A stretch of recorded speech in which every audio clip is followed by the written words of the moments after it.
Every bag of Ruffles, Pringles, and Cheetos is built around a different kind of process. Ruffles uses thick ridges that hold seasoning.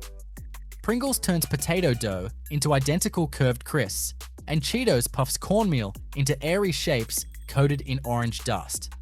In this video, we uncover how 3 crisp brands are cooked and seasoned to create textures people can recognize before they even take a bite. Ruffles potato slices thunder across vibrating conveyors as they leave a continuous fryer, every ridge glistening for a brief moment before powerful streams of air lift away the last traces of surface oil. They already carry the unmistakable wavy shape that separates them from ordinary potato chips. But the stage directly ahead will decide whether they become cheddar and sour cream, original, barbecue, or another variety entirely. Fine clouds of seasoning are waiting only a few meters away, yet those flavors can only cling properly because of an extraordinary sequence of washing, slicing, shaping, frying, and drying that has been unfolding since whole potatoes first entered the factory. The process begins with truckloads of carefully selected potatoes arriving at receiving stations where automated systems transfer them into large storage hoppers. Instead of moving straight towards slicing, the potatoes first travel through powerful cleaning equipment designed to remove every trace of soil, loose stones, and field debris. Large rotating drums slowly tumble the crop, while high-pressure sprays flood every surface with continuously filtered water. The potatoes roll over one another as jets reach into every curve and indentation, leaving the skins remarkably clean before they continue deeper into production. Water carries away loosened debris, while separation systems continuously remove heavier materials without interrupting the steady flow of potatoes. From washing, the potatoes move onto inspection conveyors, where advanced optical systems scan every individual tuber at high speed. Cameras analyze size, shape, and surface condition, while automated diverters redirect pieces that fall outside specification. Uniformity becomes increasingly important because the slicing equipment performs best when potatoes share similar dimensions. Once sorted, the selected potatoes feed continuously towards peeling systems where abrasive rollers and controlled steam treatments work together to loosen the outer skin. As the potatoes rotate through the equipment, thin layers of peel separate cleanly before water sprays rinse the freshly exposed surfaces once again. Freshly peeled potatoes immediately approach one of the defining stages of Ruffles production.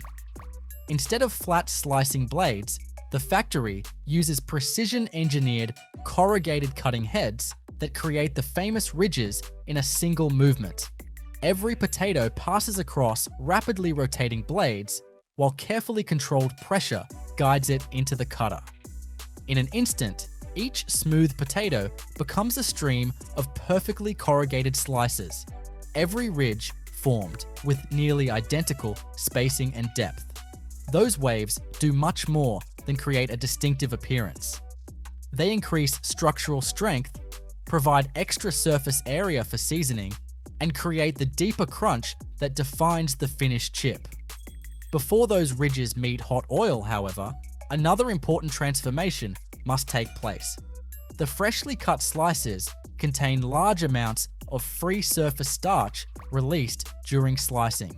Left untreated, that starch would darken unevenly during frying and encourage neighboring slices to stick together. To prevent this, the slices enter long flumes of continuously circulating cold water, where gentle movement washes away loose starch without damaging the delicate corrugated profile. The flowing water keeps every slice separated, while filtration systems constantly remove suspended starch from the recirculating stream. By the time the slices leave the wash system, their surfaces appear cleaner and better prepared for the next stage. Some production lines introduce a carefully controlled blanching process before frying. The corrugated slices pass through heated water for a short period, allowing subtle changes within the potato tissue while helping stabilize color during cooking. Timing remains critical. The slices spend just long enough inside the blancher to achieve the intended effect without softening excessively. As they emerge, dewatering conveyors gently shake away excess moisture, while high-volume air systems remove water trapped inside the ridges. Those grooves may define the appearance of ruffles, but they also require particularly careful drying before entering hot oil. Now the pace accelerates dramatically. Endless streams of corrugated potato slices travel towards the continuous fryer, where broad conveyor belts guide them beneath the shimmering surface of carefully maintained cooking oil. The moment each slice enters, thousands of tiny bubbles erupt across every ridge as water trapped inside the potato rapidly converts into steam. That escaping steam creates countless microscopic pathways through the potato, while gradually replacing moisture with crispness. The corrugated profile influences this process in fascinating ways. The raised ridges and lower valleys heat slightly differently, producing subtle variations in texture that contribute to the characteristic crunch. Throughout frying, automated systems constantly monitor oil temperature, circulation rate, and conveyor speed, so every slice experiences nearly identical cooking conditions. As the chips rise from the fryer, they appear noticeably lighter than when they entered. Much of the original moisture has disappeared, leaving behind a rigid structure capable of producing the familiar crisp snap. Yet the chips are still carrying a thin film of hot oil across every ridge. Before seasoning begins, they pass over vibrating conveyors, while carefully directed streams of air encourage excess oil to drain away. The movement must remain gentle enough to avoid fracturing the delicate chips, while still allowing every surface to cool slightly. Watching thousands of ridged chips ripple across the conveyors creates the impression of flowing golden waves stretching through the factory. While the chips cool, another operation has been unfolding nearby. Separate blending systems have been preparing precisely balanced seasoning mixtures inside enclosed stainless steel mixers. Salt, cheese powders, dairy ingredients, spices, herbs, sugars, flavor compounds, and finely milled seasoning particles are combined according to the selected variety. Powerful ribbon blenders fold the dry ingredients repeatedly until every component disperses evenly throughout the mixture. Depending on the production schedule, entirely different formulations may be prepared within the same facility, each destined for its own packaging line later in the process.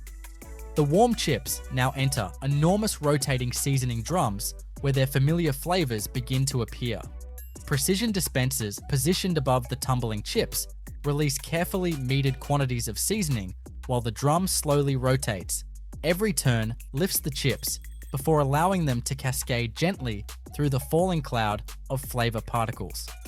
The residual warmth and thin layer of surface oil help those fine particles cling securely to every ridge and valley. Those waves that were created during slicing now reveal another advantage, trapping additional seasoning inside their contours and distributing flavor more evenly across every bite. Computer-controlled feed systems continuously adjust dispensing rates so the seasoning remains remarkably consistent from the first chip to the last. Original Ruffles follow a simpler route through this stage, receiving carefully measured salt rather than more complex flavor blends. Even here, remarkable precision remains essential. Too little seasoning weakens flavor, while too much overwhelms the natural taste of the potato. Automated monitoring systems constantly compare seasoning flow with product throughput, maintaining the intended ratio throughout the production run. Freshly seasoned chips continue along wide conveyors where another brief cooling stage stabilizes both texture and flavor coating.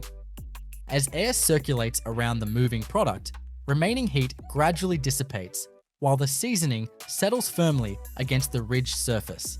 Gentle vibration keeps the chips moving evenly without excessive breakage. The cooling process also prepares the product for packaging by preventing warm chips from introducing unnecessary moisture into sealed bags. Before any chip reaches a package, sophisticated inspection systems examine the flowing product. High-speed optical cameras monitor color, shape, and overall appearance while removing unusually dark, broken, or folded chips from the stream. Because the chips travel individually across the inspection conveyors, every piece receives attention before moving forward. The combination of machine vision and automated rejection allows the production line to maintain impressive consistency despite handling enormous volumes every hour. Accepted chips now approach one of the fastest operations inside the factory. Wide distribution conveyors feed product into multi-head weighing machines suspended above the packaging equipment. Numerous weighing buckets receive small portions of chips continuously. Advanced computer software analyzes the weight inside every bucket before calculating the precise combination needed to achieve the programmed package weight. When the correct combination has been identified, selected buckets open simultaneously, releasing the chips below in one coordinated movement. This process repeats continuously, filling thousands of packages with remarkable accuracy while handling the product gently enough to minimize breakage. Pringles race beneath a row of curved metal molds as perfectly round sheets of potato dough disappear between matching forms, emerging only seconds later with the unmistakable saddle-shaped curve that allows every crisp to nest neatly inside the iconic can.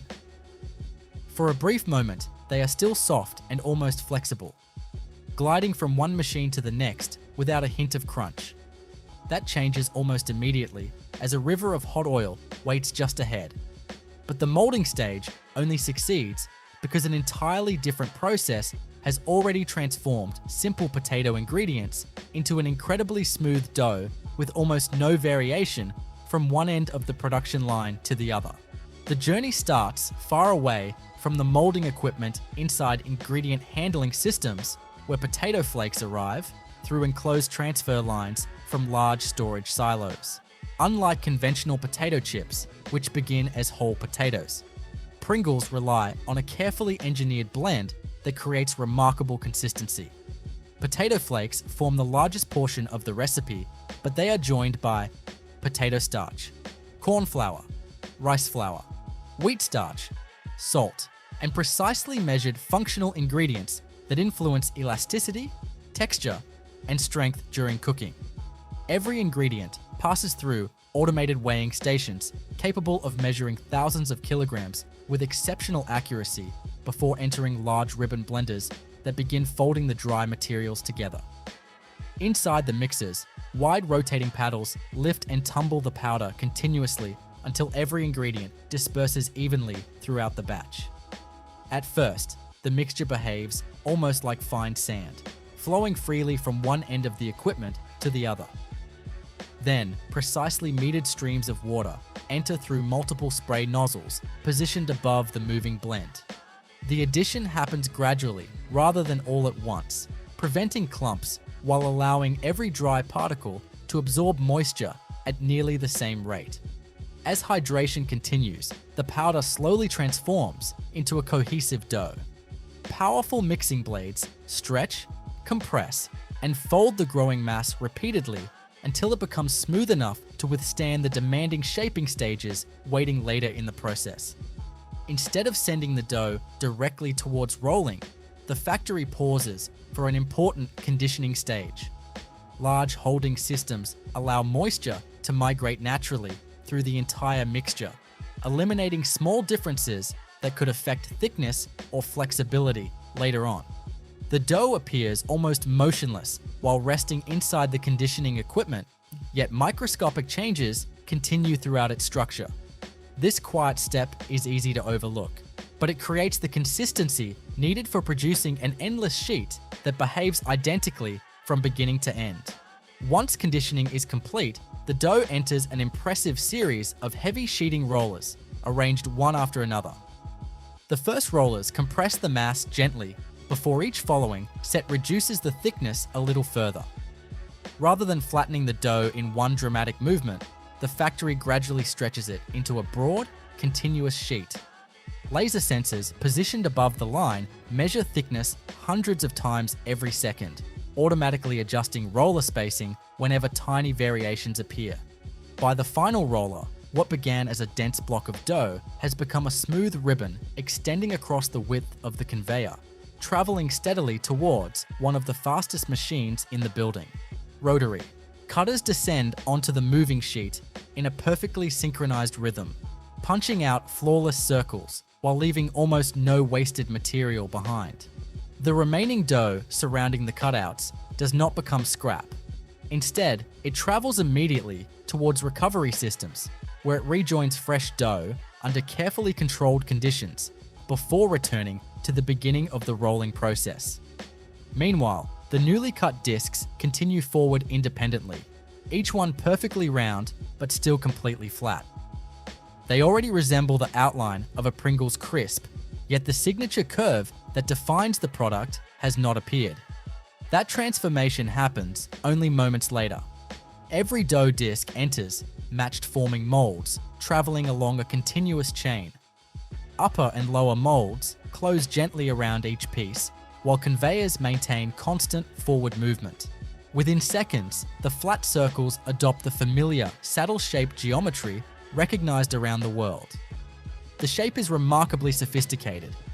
Its curved profile increases structural strength, helps the crisps stack neatly, and distributes mechanical stress more evenly during packaging. As the molds open again, the shaped pieces continue along the conveyor, still soft enough to flex slightly, but now permanently carrying the distinctive form that separates Pringles from traditional potato chips. The next stage changes the texture forever. The molded pieces enter a continuous fryer where precisely controlled cooking oil surrounds each crisp as conveyor systems carry them through the heated bath. The reaction begins instantly. Moisture trapped inside the dough converts rapidly into steam, escaping through countless microscopic pathways while leaving behind an increasingly rigid structure. Fine streams of bubbles race across every surface, particularly along the curved sections where heat transfer remains exceptionally efficient. Conveyor speed, oil circulation, and cooking temperature remain under constant electronic control, ensuring every crisp spends exactly the intended amount of time inside the fryer. Emerging from the oil, the crisps have developed their familiar golden appearance, but another balancing act begins immediately. Vibrating conveyors transport them beneath carefully directed air knives that encourage excess oil to drain away without disturbing the delicate shape. The ridgeless surface allows oil to leave smoothly while preserving the light, crisp texture created inside the fryer. Sensors continuously monitor product temperature because the next operation depends on the crisps remaining warm enough for flavor particles to adhere effectively. While frying has been taking place, another section of the factory has been preparing seasoning blends. Large enclosed mixers combine salt, cheese powders, spices, herbs, sugars, flavor compounds, and other finely milled ingredients according to the selected variety. Ribbon blenders fold the powders repeatedly until every component disperses evenly. Depending on the production schedule, one blending system may prepare original seasoning while another produces sour cream and onion, paprika, barbecue, salt and vinegar, or countless regional varieties. Every blend is stored inside dedicated hoppers positioned above the seasoning line, ready to feed precisely measured quantities onto the freshly fried crisps. The warm crisps enter slowly rotating seasoning drums where their movement becomes almost hypnotic. As the drums turn, each crisp rises gently before sliding back through a controlled cloud of seasoning released from precision dispensers above. The thin film of oil remaining on the surface captures the fine particles instantly. Every rotation exposes another side of the crisp, allowing flavor to build evenly across both faces without damaging the fragile structure. The curved profile encourages smooth tumbling while helping the seasoning settle consistently across the entire surface. Computer-controlled feeders constantly adjust dispensing rates to match production speed, ensuring every crisp receives nearly identical flavor coverage. Seasoned crisps leave the coating drums and move across cooling conveyors where conditioned air gradually lowers their temperature. This stage stabilizes the seasoning while allowing the crisp structure to reach its final texture. Gentle vibration keeps the product moving evenly without causing unnecessary breakage. As heat dissipates, the crisps become noticeably more rigid, producing the clean snap associated with the finished product. Even after cooling, the factory continues checking every crisp before packaging begins. Optical inspection systems positioned above wide conveyors analyze color, shape, and surface quality at remarkable speed. Cameras search for overcooked pieces, incomplete forming, broken edges, or unusual color variations. Any crisp falling outside specification is removed automatically through high-speed air rejection systems, while properly formed pieces continue uninterrupted towards one of the most iconic stages of the entire process. Unlike bagged snacks that accumulate randomly before packaging, Pringles must be arranged into perfectly aligned columns. Specialized orientation conveyors guide every crisp into the same direction before mechanical stacking channels begin building neat vertical piles. One crisp slides gently onto another until the programmed stack height is reached. The precision achieved during forming now reveals its full importance. Because every crisp shares nearly identical dimensions and curvature, the stacks remain remarkably stable as they move towards the filling equipment. Watching hundreds of identical columns traveling side by side creates one of the most distinctive sights inside the factory. Meanwhile, the famous composite cans are following an entirely separate production path. Cylindrical bodies manufactured from paperboard arrive already printed with their finished graphics before automated systems attach rigid metal bases. Empty cans travel upright along parallel conveyors towards the filling line, while foil membranes and plastic overcaps wait in dedicated feeding systems nearby. The empty containers and completed crisp stacks have remained apart until now, but their paths are finally about to meet. Mechanical loading equipment lifts each completed stack and lowers it smoothly into a waiting can. Rather than allowing the crisps to fall freely, guided insertion systems maintain the alignment established during stacking, so the entire column slides into place without disturbance. The precise dimensions of both stack and container leave very little unused space, helping protect the crisps during transport while preserving their characteristic presentation when the can is opened. Filled cans continue immediately towards sealing stations, where foil membranes position themselves over each opening before heated sealing heads bond them securely to the rim. Plastic lids descend from orienting equipment moments later, pressing firmly into place above the sealed foil. Every container now carries two protective closures working together to preserve freshness while preventing physical damage to the stacked crisps inside. Cheetos burst out of a steel extrusion die in an endless stream of pale, steaming curls, expanding in mid-air almost the instant they leave the machine. What begins as a dense corn mixture suddenly swells into a light, airy structure filled with thousands of microscopic pockets, and within seconds, rotating knives slice the growing rope into individual pieces before they even have time to cool. The familiar shape is already there, but almost nothing else is. The unmistakable orange color, the rich cheese coating, and the crisp texture that defines every Cheetos snack are still waiting farther down the production line, and every one of those stages depends on the remarkable transformation happening inside the extruder itself. Long before expansion begins, the process starts inside large ingredient storage systems, where finely milled cornmeal arrives from towering silos through enclosed pneumatic conveyors. The cornmeal forms the foundation of every Cheetos piece, but it is joined by carefully measured quantities of water, vegetable oil, salt, and functional ingredients that influence how the dough behaves under heat and pressure. Automated weighing stations measure every component with exceptional precision before the ingredients enter powerful industrial mixers fitted with heavy-duty paddles that continuously fold and blend the mixture. At first, the material resembles loose yellow flour, flowing easily around the mixing chamber. But as water is introduced through multiple spray nozzles, thousands of tiny particles begin absorbing moisture simultaneously. The mixture gradually changes character. Every rotation of the paddles distributes moisture more evenly while breaking apart any small clumps before they can grow larger. The once dry cornmeal slowly becomes a cohesive dough with a dense, slightly granular texture. Unlike bread dough, elasticity is not the objective here. Instead, the factory creates a mixture capable of surviving enormous pressure inside the extrusion system while still expanding dramatically once it leaves the die.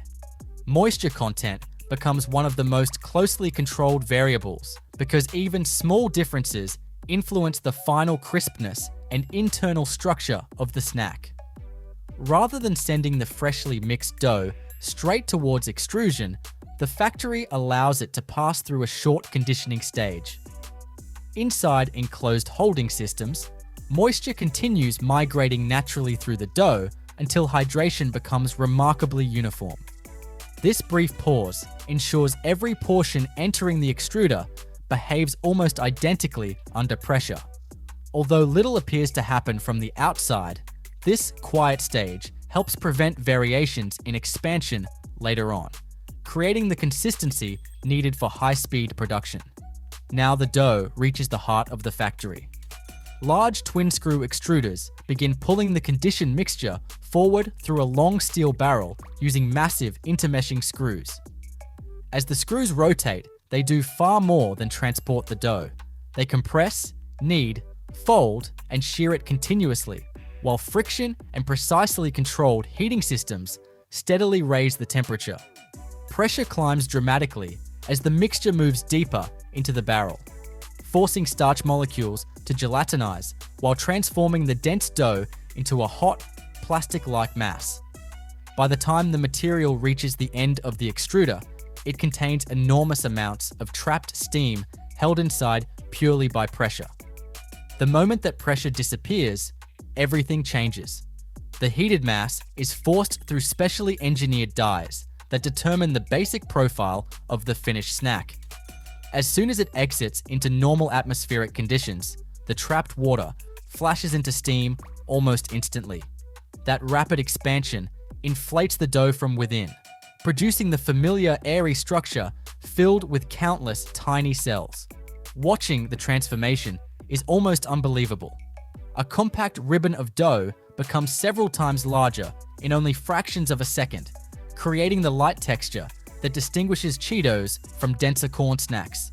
Rotating knives positioned directly beside the die spin continuously, cutting the expanding stream into individual pieces as they emerge. Servo-controlled motors synchronize knife speed with product flow, so every cut produces nearly identical lengths. Small adjustments to cutting speed allow the factory to create different product styles while using the same basic extrusion principles. The newly cut pieces remain extremely warm and surprisingly delicate, their internal structure still stabilizing after the rapid expansion that has just taken place. The expanded snacks move immediately onto long conveyors leading into continuous drying ovens. Although the extrusion process has created the basic shape, the product still contains too much moisture to achieve its characteristic crunch. Inside the drying system, carefully controlled streams of heated air circulate around the moving snacks while moisture gradually leaves the porous structure. The process happens slowly enough to preserve the expanded shape without causing collapse or excessive surface cracking. Every zone inside the oven maintains its own temperature and airflow profile, allowing the product to dry evenly from beginning to end. As the snacks travel deeper into the drying tunnel, their texture changes steadily. The once soft interior becomes increasingly rigid, while the microscopic air pockets created during extrusion remain permanently locked into place. Sensors positioned throughout the dryer continuously monitor air temperature, humidity, and conveyor speed, automatically adjusting conditions to compensate for even small production changes. By the time the pieces leave the final drying section, they have developed the crisp structure needed for the next transformation. The dried Cheetos now enter a cooling system where conditioned air gently lowers their temperature before flavoring begins. This stage prevents excessive heat from affecting the delicate seasoning while allowing the snack structure to stabilize completely. Wide vibrating conveyors spread the product into even layers, ensuring every piece cools consistently. Looking across the conveyor, thousands of pale Cheetos move together in gentle waves, still almost unrecognizable without their famous cheese coating. While cooling has been taking place, another part of the factory has been preparing the seasoning blend.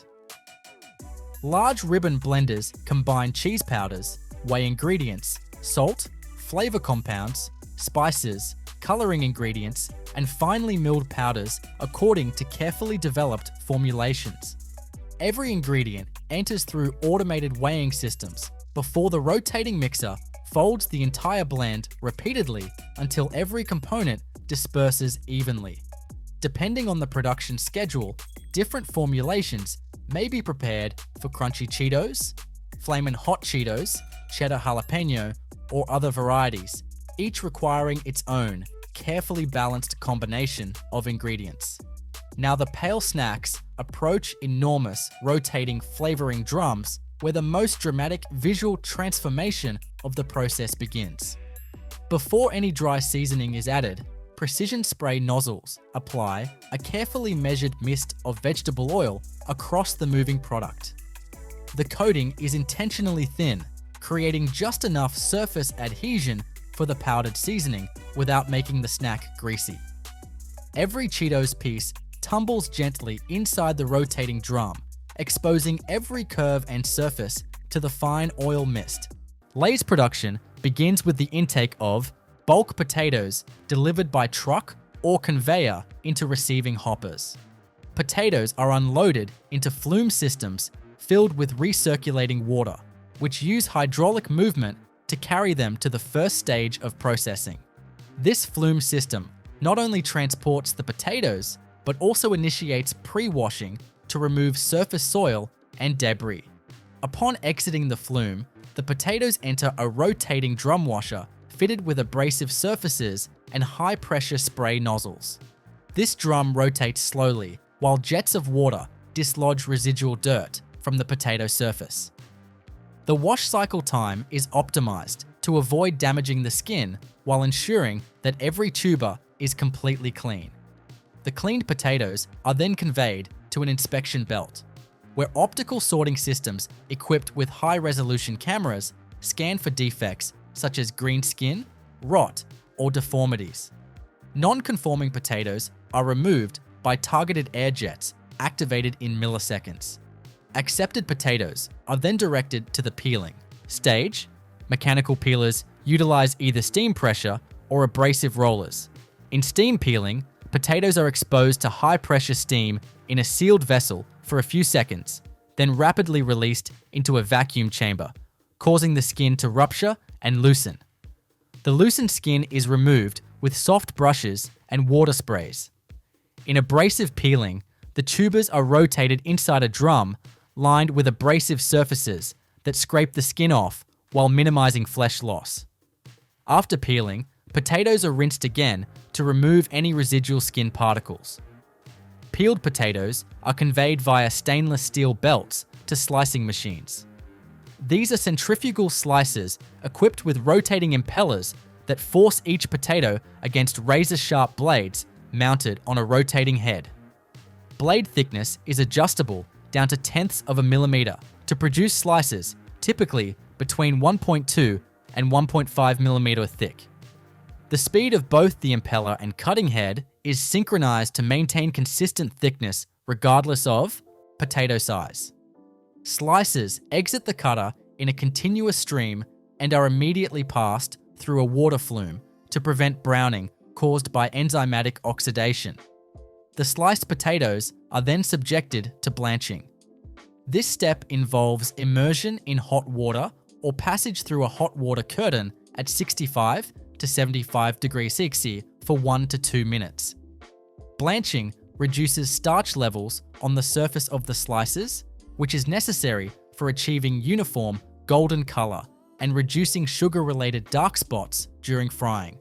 It also partially gelatinizes surface starch, which influences final texture. After blanching, the slices are rinsed with cold water and passed over dewatering screens or air knives that remove excess moisture before frying. Next, the slices enter the continuous frying system. The fryer consists of a stainless steel trough filled with vegetable oil, maintained at a temperature between 170 and 190 degrees Celsius, using external heat exchangers and recirculating pumps. The oil is filtered continuously using inline centrifugal or bag filtration systems to remove fines and prevent degradation. Slices are carried through the fryer on a submersion belt that ensures each one is fully immersed for a specific dwell time, usually between 2 and 3 minutes. The exact time and temperature profile is controlled by SCADA systems to produce chips with consistent moisture content below 2%. As the chips exit the fryer, they pass through an oil removal system consisting of vibrating conveyors and high-velocity air blowers or centrifugal de-oiling drums. These reduce surface oil, improving shelf life and texture consistency. The chips are immediately cooled by ambient or chilled air using tunnel coolers that bring the product temperature down below 40 degrees Celsius within 90 seconds. This cooling step also halts cooking and stabilizes texture. After cooling, the chips enter the seasoning system. A vibratory conveyor feeds them into a rotating drum lined with helical flights to provide continuous tumbling. Liquid or powder seasoning is applied via spray bars or auger-fed dosing units mounted above the drum. Liquid flavor systems use oil-based carriers with atomizing nozzles to create fine, even coverage. Powder seasonings are dosed based on real-time weight feedback to maintain precise seasoning ratios. The tumbling action ensures uniform adhesion of the seasoning to the chip surface. From the seasoning drum, chips are transferred via vibrating or belt conveyors to the packaging area. Along the way, they pass through optical inspection systems that detect burnt or misshaped chips using near-infrared cameras and remove them using targeted compressed air pulses. Chips then fall into the radial combination weigher, which consists of multiple buckets that each dispense a known quantity. A computer selects the optimal combination of buckets to match the target fill weight with high accuracy, typically within plus 0.1 grams. Portioned chips are released into the forming tube of a vertical form-fill seal machine. Here, pre-printed film is formed into a tube, sealed longitudinally, and sealed at the bottom to form a pouch. The chips are dropped in, and the top is sealed to complete the package. The seal jaws also cut the film to separate each bag. Each package passes through a check weigher to verify total mass and a metal detector to ensure food safety. Out-of-spec packages are automatically ejected onto a rejection lane. Accepted packages move to high-speed collation and case packing systems. Multiple bags are grouped together using timing belts and dropped into pre-formed cartons or display trays. Automated case sealers close and glue the boxes. A print and apply labeler affixes tracking labels with batch number, expiration date, and barcode. Cartons are conveyed to a robotic palletizer that stacks them according to pre-programmed pallet patterns, optimizing space and transport efficiency. Full pallets are wrapped in stretch film using a rotary arm or turntable wrapper. A barcode, label with product and pallet ID is applied. Pallets are transferred to a climate-controlled warehouse held at consistent temperature and humidity to preserve texture and prevent oil oxidation. All product data, including ingredient lot numbers, frying oil batch, line performance data, and packaging codes are stored in the plant's MES database for full traceability. Throughout the process, ingredient inputs, machine speeds, temperatures, moisture levels, oil quality, and product weights are monitored in real time by integrated control systems. Operators interface with the process through HMI panels, which display alarms, trends, and machine statuses. Recipes are stored digitally and selected at line start to automatically load all relevant parameters across slicing, frying, seasoning, and packaging modules. Cleaning between flavor changeovers involves flushing, slicing, and seasoning systems, draining and filtering oil as needed, and changing packaging film rolls. Flavor specific. Residue is minimized through modular drum systems that can be swapped out quickly and cleaned offline. Line efficiency and waste percentages are recorded for each run and reviewed during shift changeover meetings for continuous improvement. A high-capacity Lay's line is capable of producing between 10 and 15 tons of finished chips per hour, depending on chip type, size, and flavor. Lines can operate for up to 20 hours per day with planned cleaning and maintenance windows. Raw potato usage, slicing yield, oil usage, seasoning consumption, and finished product throughput are tracked and analyzed daily for operational optimization. Doritos are produced using a continuous process that begins with raw corn as the base input. The corn arrives in bulk and is stored in vertical silos with aeration systems to maintain stable moisture content. Each batch is gravity-fed into a cleaning system where the kernels pass through vibrating screens, destiners, and aspiration channels to remove dust, stones, and foreign matter. Magnet separators extract any ferrous contaminants before the corn enters the next stage. The cleaned corn is fed into a steeping tank or continuous cooker where it is exposed to water at temperatures between 80 and 100°C. The corn remains in this system for 30 to 45 minutes, depending on its initial hardness and desired hydration level. Water is continuously circulated and filtered to remove loosened pericarp, and the corn's internal moisture content rises to around 40 to 45%. Cooked corn is discharged onto dewatering screens and conveyed to the stone mill. The stone mill grinds the wet corn into masa, a soft, pliable dough. The grinding mechanism consists of two rotating stones, one fixed and one rotating, with adjustable spacing to control grind texture. The heat and friction from grinding partially gelatinize the starch. The resulting masa is collected in a trough and transported via auger to the sheeting system. No preservatives or additives are introduced at this stage. Masa is fed into a sheeter system consisting of dual rollers, calibrated to produce a uniform sheet of dough at a thickness between 1.2 and 1.5 millimeters. The sheet is continuously monitored using laser micrometers that provide real-time feedback to the roller gap actuators. The dough sheet moves onto a die-cutting system where rotary cutters stamp out the triangle shape of each Dorito. Scrap masa is collected and returned to the auger to be reblended into fresh dough within a defined recycle ratio. Cut chips move on a perforated conveyor where they are lightly dusted with corn flour to prevent sticking, and then enter a 3-zone oven. The oven zones are independently controlled for temperature and airflow. The chips are partially baked at 300 to 400 degrees over a total residence time of 45 to 60 seconds. This reduces surface moisture and creates a semi-rigid structure suitable for frying. The internal moisture content is reduced to around 20% by weight. Partially baked chips exit the oven and are transferred via vibratory conveyors to the continuous fryer. The fryer is filled with high oleic vegetable oil, typically corn or sunflower oil, filtered and recirculated through plate filters to maintain clarity and reduce polar compound formation. Oil temperature is held at 180 to 190 degrees Celsius. Chips enter on a submersion belt and are fried for 50 to 90 seconds, depending on their moisture content and thickness.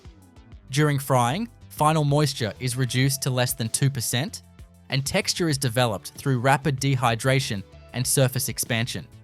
Upon exiting the fryer, the chips pass through an oil removal stage. This includes air knives and optionally a centrifugal de-oiling system that rotates baskets at up to 1000 RPM to spin off residual oil. After de-oiling, the chips enter a cooling conveyor system where ambient or chilled air flows across a vibrating bed to bring product temperature below 40 degrees Celsius in under 2 minutes. The cooled chips are then routed into the seasoning drum. This is a horizontal, cylindrical tumbler fitted with internal flights that lift and rotate the chips as they pass through. Seasoning application occurs via two systems: dry powder feeders and liquid slurry sprayers. The dry powder feeder consists of a vibratory tray with variable speed auger dispensing seasoning mix at a calibrated rate. Liquid slurries containing oil-based flavor carriers are sprayed using pressure nozzles fed by gear pumps. Flow rates are adjusted in real time based on chip throughput measured by load cells at the drum's infeed. Seasoning distribution is monitored using optical cameras and hyperspectral imaging to evaluate surface coverage and color uniformity. If discrepancies are detected, feed rates are adjusted automatically. Once seasoned, the chips are conveyed to the packaging section. En route, they pass through inspection systems that identify and reject burnt or broken chips using high-speed cameras and targeted air jets. The accepted chips are transferred to multi-head combination weighers. These weighers consist of multiple hoppers, each holding a portion of chips. A computer algorithm selects the combination of hoppers that adds up closest to the target package weight with minimal deviation. The selected portions are released into a form, fill, seal machine. The packaging film is unwound from rolls and guided through a forming collar, where it is shaped into a tube. The back edge is sealed with a vertical heat sealer, and bottom and top seals are created by horizontal jaws synchronized with the drop of each portion of chips. Packages are filled, sealed, and separated continuously. Each bag passes through a check weigher and metal detector. Non-compliant bags are ejected automatically. Bags are transported to the collation area, where they are grouped into sets for case packing. Robotic arms equipped with suction cups pick multiple bags at once and place them into preformed cartons. Cartons are closed using hot melt adhesive applied by precision nozzles and sealed under pressure. Each box is labeled with batch number, expiration date, and a scannable barcode. Cartons are transferred to palletizing cells. Industrial robots, equipped with vacuum grippers or mechanical paddles, stack cartons in a predetermined pattern onto wooden pallets. Full pallets are wrapped using stretch film applied by a rotating arm or turntable system. A final barcode is applied to each pallet for inventory tracking and scanned into the warehouse management system. Pallets are stored in climate-controlled distribution warehouses maintained at target humidity levels to prevent chip degradation. All critical production data, including ingredient batch numbers, processing parameters, oil usage, seasoning data, packaging film codes, and output weights, are logged automatically by the SCADA system. This data is linked to the finished product batch code and can be retrieved for quality control, traceability, and efficiency analysis. Flavor changes on the production line require equipment cleaning, seasoning drum swap, packaging film change, and system flush. A changeover process is executed based on preloaded digital recipes that configure roller settings, fryer dwell times, seasoning flow rates, and packaging parameters. Downtime for changeovers is minimized using quick-release parts and automated washdown stations. Production lines are modular and scalable. A high-capacity Doritos line can produce between 3 and 7 tons of finished chips per hour depending on product format. Processing yield is calculated based on raw corn input, fryer oil usage, and seasoning weight compared to bagged product output. Efficiency metrics such as frying oil turnover rate, seasoning coverage variance, and bag fill accuracy are continuously monitored and used for process improvement. Oil management is critical in Doritos production. Fryer oil is circulated through external heat, exchangers, and filtration units that remove carbonized particles and maintain oil quality. Oil is replenished continuously and measured using inline oil meters. Oil turnover is tracked to prevent degradation, which can affect flavor, shelf life, and texture. Used oil is discharged in controlled quantities and either recycled or disposed of based on operational protocols. Seasoning systems support multiple recipe profiles.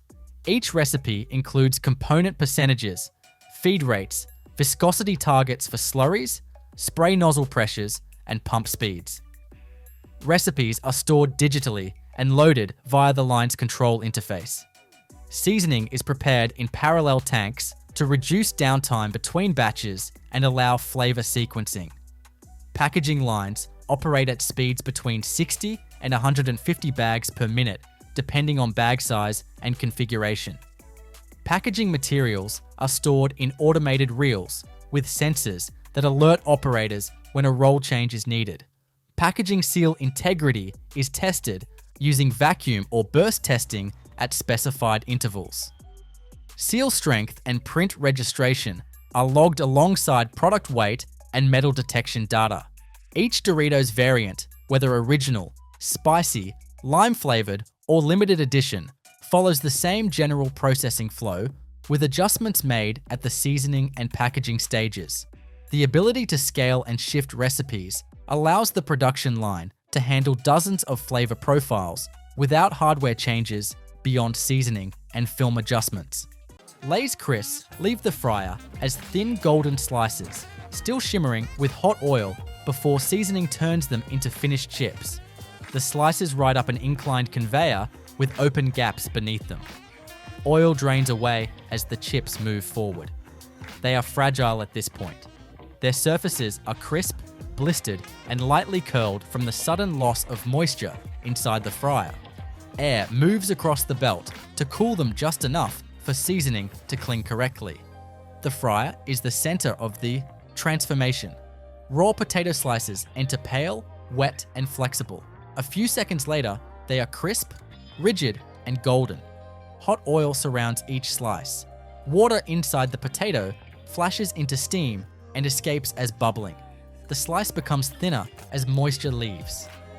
Starch gelatinizes first, then dries into a brittle structure. Oil temperature is controlled across the fryer. If the oil is too cool, the slices absorb too much oil and turn heavy. If it is too hot, the outside darkens before the center dries. The conveyor speed controls how long each slice remains in the oil. The result must be a crisp chip with a light golden color and clean break.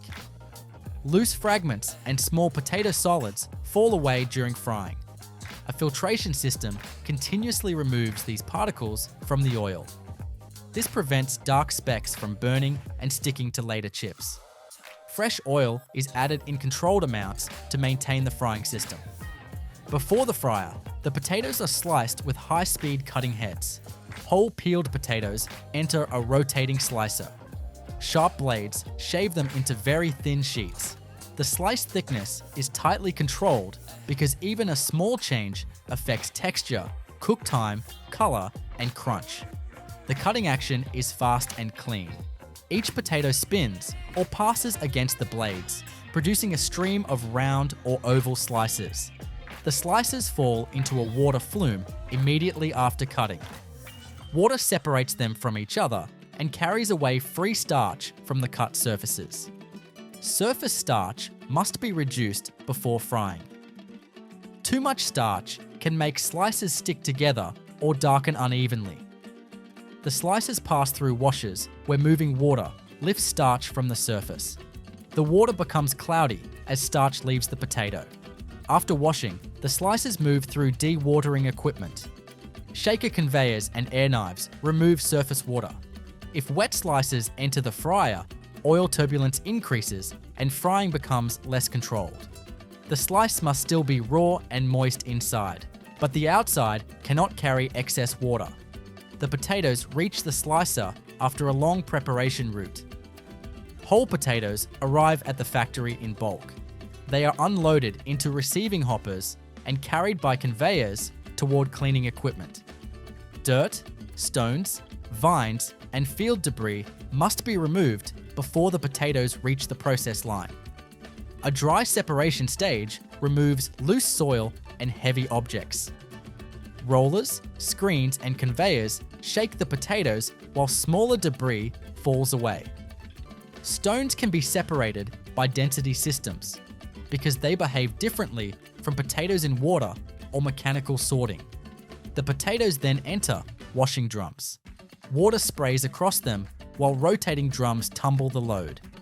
The skins rub against each other and against the drum surface. Soil loosens and drains away with the wash water. The potatoes leave cleaner, smoother, and ready for inspection. Sizing equipment separates potatoes by diameter. Very small potatoes do not slice into the right chip size. Oversized potatoes may be diverted or trimmed. Uniform sizing helps the slicer produce consistent chips and helps the fryer cook them evenly. Some potatoes move through peeling equipment. Steam peeling uses high-pressure steam to loosen the skins quickly. When pressure drops, the skin separates from the flesh. Brushes or rollers remove the loosened skin. Other lines use abrasive peeling, where rough surfaces rub the skin away. After peeling, the potatoes pass through inspection and trimming systems. Optical sorters examine the surface for dark spots, green areas, bruises, or defects. Jets of air or mechanical diverters remove potatoes that do not meet the program limits. The accepted potatoes continue towards slicing. Potato variety and solids level matter for crisp production. A good chip potato has enough dry matter to fry into a crisp slice without becoming leathery. Potatoes with too much sugar can brown too quickly. Potatoes with too much water require longer frying and may produce weak texture. Once the raw slices are washed, dewatered, and fried, they enter the seasoning system. The chips leave the fryer and pass through a cooling zone before entering a rotating seasoning drum. The drum is tilted slightly and turns continuously. Chips enter at one end and tumble gently toward the other. The rotation exposes different surfaces without crushing the chips. Seasoning is applied as a fine powder through controlled feeders. For classic salted lays, salt. Crystals are metered onto the chips while they are still warm and lightly oily. The oil film helps the salt stick. For flavored varieties, powders contain salt, spices, dairy powders, onion, garlic, cheese flavors, barbecue seasoning, sour cream flavor, vinegar components, or other dry ingredients. The seasoning feeder must deliver a steady flow. If too much powder drops at once, some chips become overloaded while others remain plain. If too little is applied, the flavor becomes weak. The drum angle, rotation speed, chip flow rate, and powder rate work together. Inside the drum, chips slide, lift, fall, and rotate. The seasoning dust spreads across curves, blisters, and edges. The sound changes from the sharp crackle of dry chips to a softer rattling as powder coats the surfaces. The chips exit evenly seasoned and ready for inspection. Broken chips and tiny fragments are separated before packaging. Vibrating conveyors can remove fines through small openings.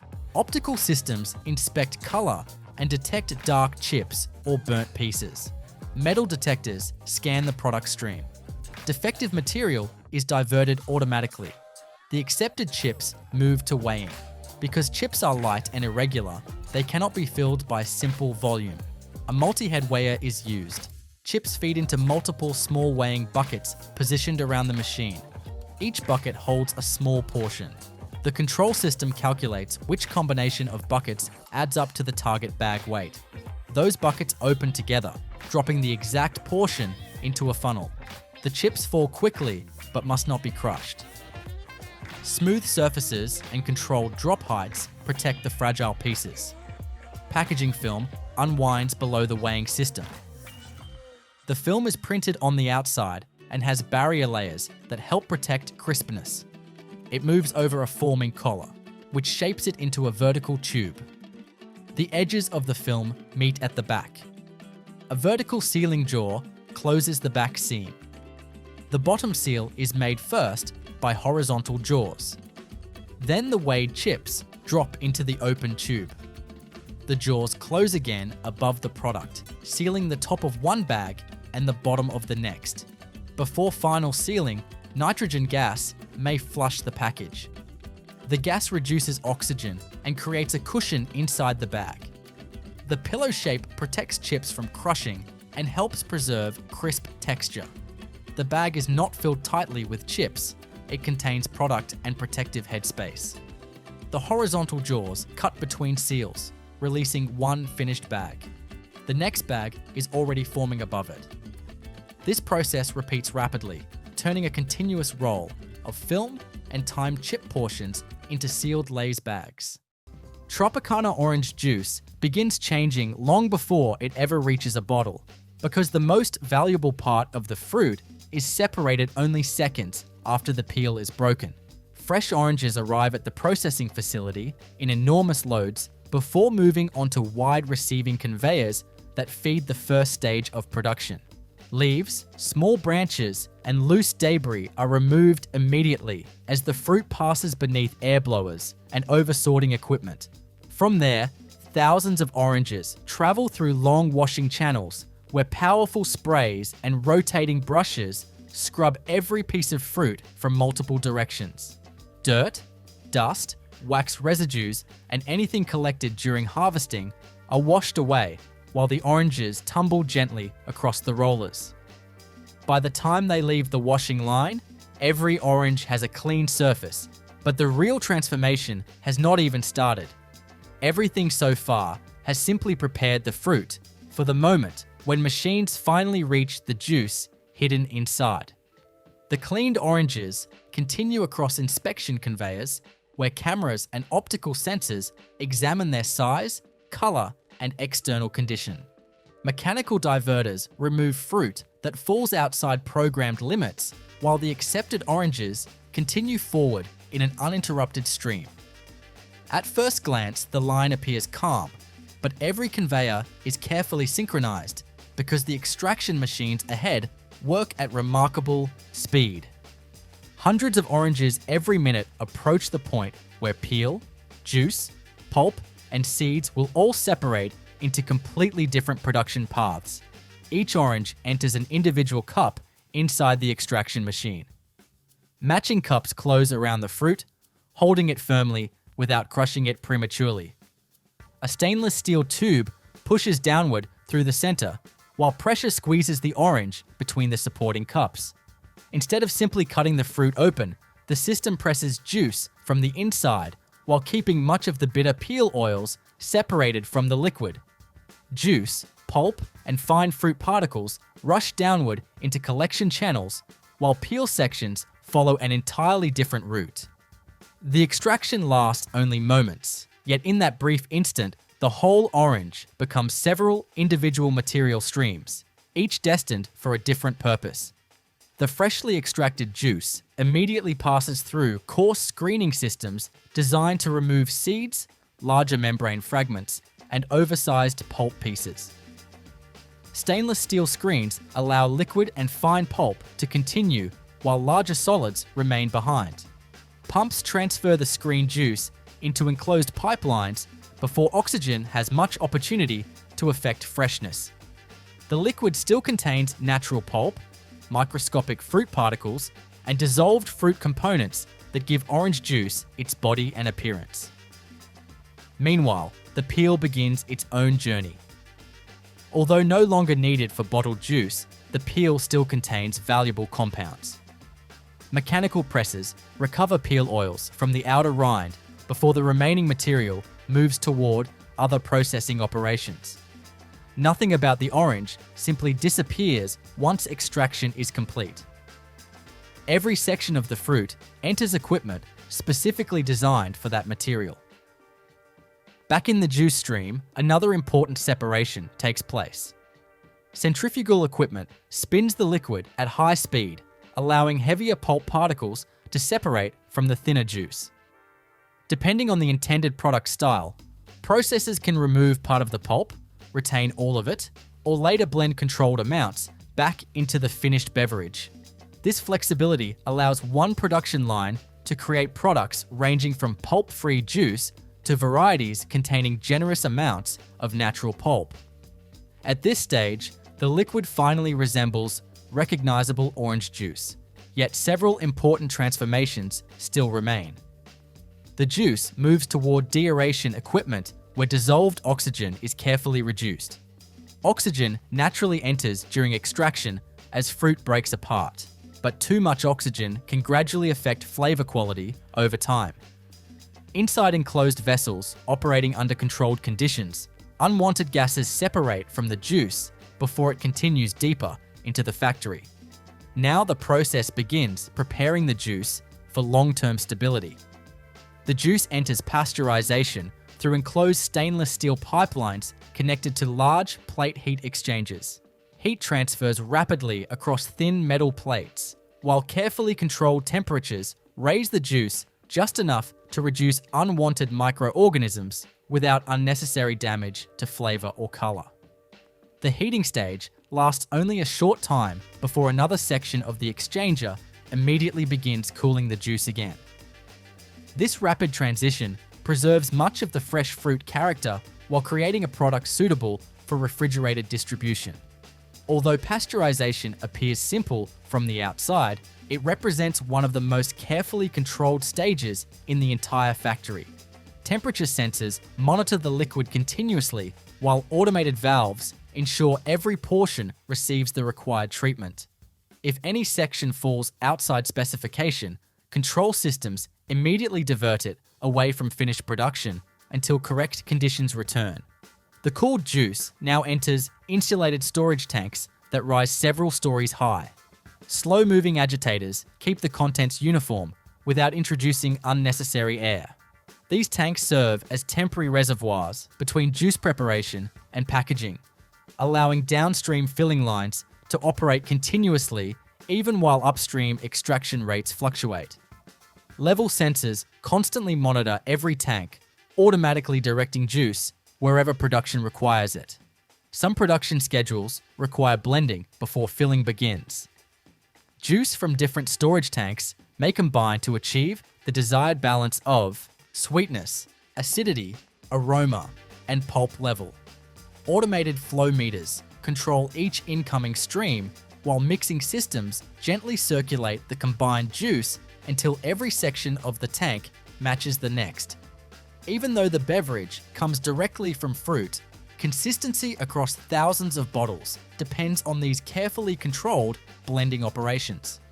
While juice waits inside storage, packaging materials begin their own journey through the factory. Plastic bottles often start as compact PET preforms that look nothing like finished beverage containers. These thick plastic tubes already contain the bottleneck and threaded opening, but lack the familiar body shape. Preforms travel into heating ovens where infrared lamps soften only the body section while leaving the neck rigid. Each preform rotates continuously to achieve even heating before moving toward the blow molding machine. Inside the blow molder, molds close tightly around each heated preform. A stretch rod pulls downward through the softened plastic, while high-pressure compressed air expands it outward against the chilled mold walls. Within seconds, every contour appears: the base, shoulder, sidewall, grip panels, and label area. The newly formed bottle exits, lightweight yet strong enough to survive filling, transport, and handling. Before filling, every bottle passes through internal cleaning. Bottles invert while filtered air or treated rinse water removes any particles that may have entered during handling. They drain immediately before returning upright and moving toward the filling system. Cartons follow an entirely different preparation path. Flat laminated carton material unwinds from large rolls before folding into rectangular tubes. Longitudinal seams seal continuously while sterile systems prepare the interior for juice filling. Every packaging format follows its own engineering approach, but each shares the same objective: protect the juice from contamination while preserving quality during storage. Dr. Pepper takes shape first as a silent, flat liquid, but the most dramatic change happens later when pressure forces carbon dioxide into the drink. Treated water moves into the beverage line as the main base. It has already passed through filtration, carbon treatment, and polishing stages, so it enters the blending system clear, neutral, and consistent. The water looks simple, but it will carry every other component through the plant. Its flow is measured constantly because even a small change in volume would shift the strength of the final drink. The syrup stream waits on a separate side of the system. It is dark, dense, and concentrated. It does not look like a finished soda yet. It moves more slowly than water because it contains dissolved sweetener, flavor concentrate, acidity, and color in a compact form. This thick stream is the part that turns plain water into Dr. Pepper. The proportioning unit brings both streams together. One pipe delivers treated water. Another pipe delivers syrup. Flow meters read both lines at high speed. Automatic valves open and close in tiny corrections, keeping the ratio steady while the bottling line runs. Inside the blender, the syrup stretches into the water. The clear stream darkens instantly. The liquid becomes finished strength Dr. Pepper, but it is still flat. There is no fizz yet, no pressure bite, just a cold, dark beverage base moving toward the stage that will make it sparkle. Before the syrup reaches this point, it is built in the syrup room. Treated water enters a stainless steel tank. Sweetener is added through a controlled dosing system. If granulated sugar is used, the crystals fall into the moving water and dissolve under agitation. If liquid sweetener is used, it enters through heated lines and blends immediately into the base. The tank does not mix violently. It pulls the liquid into a controlled circulation pattern. Dense sweetener cannot be allowed to sit at the bottom. The recirculation loop draws syrup from below and returns it near the top, folding the batch through itself until the sweetness is uniform. Once the sweet base is smooth, filtration removes any undissolved particles. The syrup then returns to a closed path and enters the main flavor blending tank. This is where the next transformation happens. The concentrate enters in a much smaller volume than the sweet base, but it changes the entire tank. The Dr. Pepper concentrate flows through a sealed dosing line. It darkens the syrup as soon as it touches the moving liquid. The color spreads in ribbons, then disappears into a uniform brown. Acids and flavor components disperse through the syrup, creating a dense base that is far too strong to drink on its own. The agitator continues turning below the surface. It keeps the liquid moving without whipping in air. This matters because trapped air can disturb flow meters, pumps, and carbonation later. The syrup must be thick, uniform, and calm before it leaves the tank. The finished syrup is held in a separate vessel. Slow paddles keep it consistent. Sensors track level and temperature. From here, a pump sends it forward only when the proportioner calls for more. The flat-blended Dr. Pepper now moves toward chilling. The liquid passes through a plate heat exchanger. Thin stainless steel plates separate the beverage from a cold, circulating medium. Heat moves out through the metal. The drink temperature drops quickly. This cold step prepares the drink for the hidden force of the line: carbonation. Warm soda resists carbon dioxide and foams too easily. Cold soda accepts the gas more cleanly. The colder stream leaves the exchanger denser, calmer, and ready for pressure. The drink may pass through a deaerator before carbonation. Inside this system, dissolved air is removed from the liquid. Tiny air bubbles separate under controlled conditions and leave the stream. The flat drink becomes cleaner internally, giving carbon dioxide more room to dissolve evenly. Then the drink enters the carbonator. Carbon dioxide flows in through regulated gas lines. The vessel is sealed and pressurized. The gas enters through diffusers or contact surfaces, breaking into fine bubbles that dissolve into the cold liquid. The liquid changes without changing color.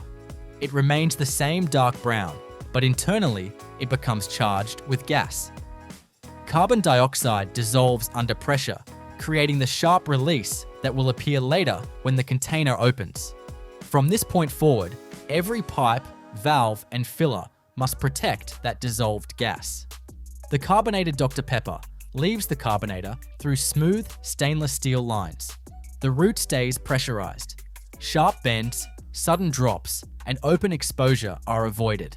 If pressure falls too early, the drink will foam before it reaches the package. The line keeps the beverage compressed until the moment of filling. The containers are already moving by the time the drink reaches the filler. Aluminum cans arrive in tall layers and are unloaded by a depalletizer. The cans are light, thin, and open at the top. They move into single file lanes guided by rails and air conveyors. Before filling, each can is inverted, rinsed with filtered air or treated water, drained, and returned upright. PET bottles follow a different route. They often begin as preforms, short plastic tubes with finished necks and threads. The preforms enter a heating oven. Infrared lamps warm the plastic body, while each preform rotates. The neck stays cooler, so the threads keep their exact shape. A heated preform enters a blow mold. The mold closes around it. A stretch rod pushes through the center, pulling the plastic lengthwise. Compressed air expands it outward until it touches the mold walls. In one fast movement, the bottle base, shoulders, side panels, and body appear. The new bottle exits by its neck ring and travels on air conveyors. It is still empty, so it weighs very little. Air jets move it forward while rails hold it by the neck. Before filling, the bottle is inverted and cleaned internally, then returned upright.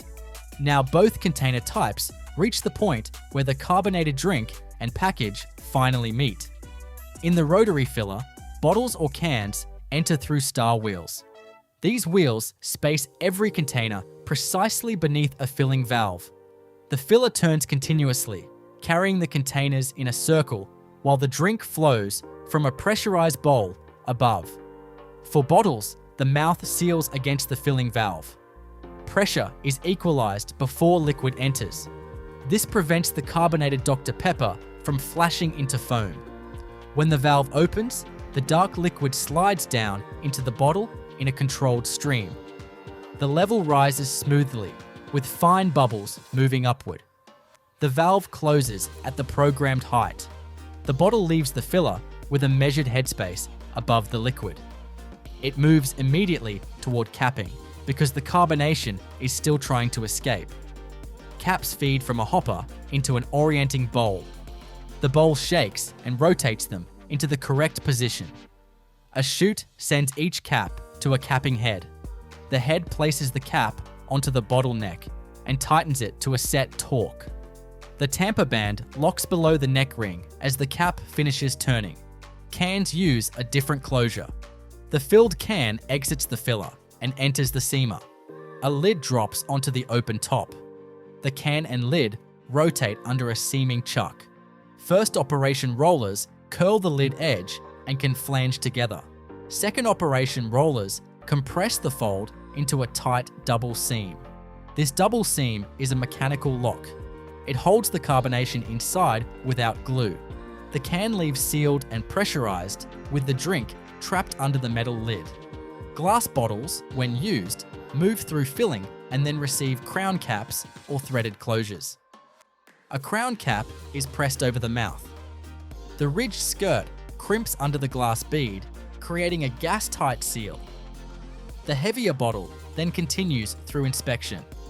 Ben & Jerry's ice cream mix enters the freezer barrel as a smooth liquid, then leaves as a thick, semi-frozen stream ready to catch chunks, swirls, and ribbons. The liquid mix is cold before it reaches the freezer. It has already been blended, pasteurized, homogenized, aged, and balanced for fat, sugar, milk solids, and stabilizers. At this point, it looks like heavy cream with dissolved sweetness and flavor. Inside the freezer barrel, rotating scraper blades drag across a chilled metal wall. A thin film of ice cream freezes against that wall almost instantly.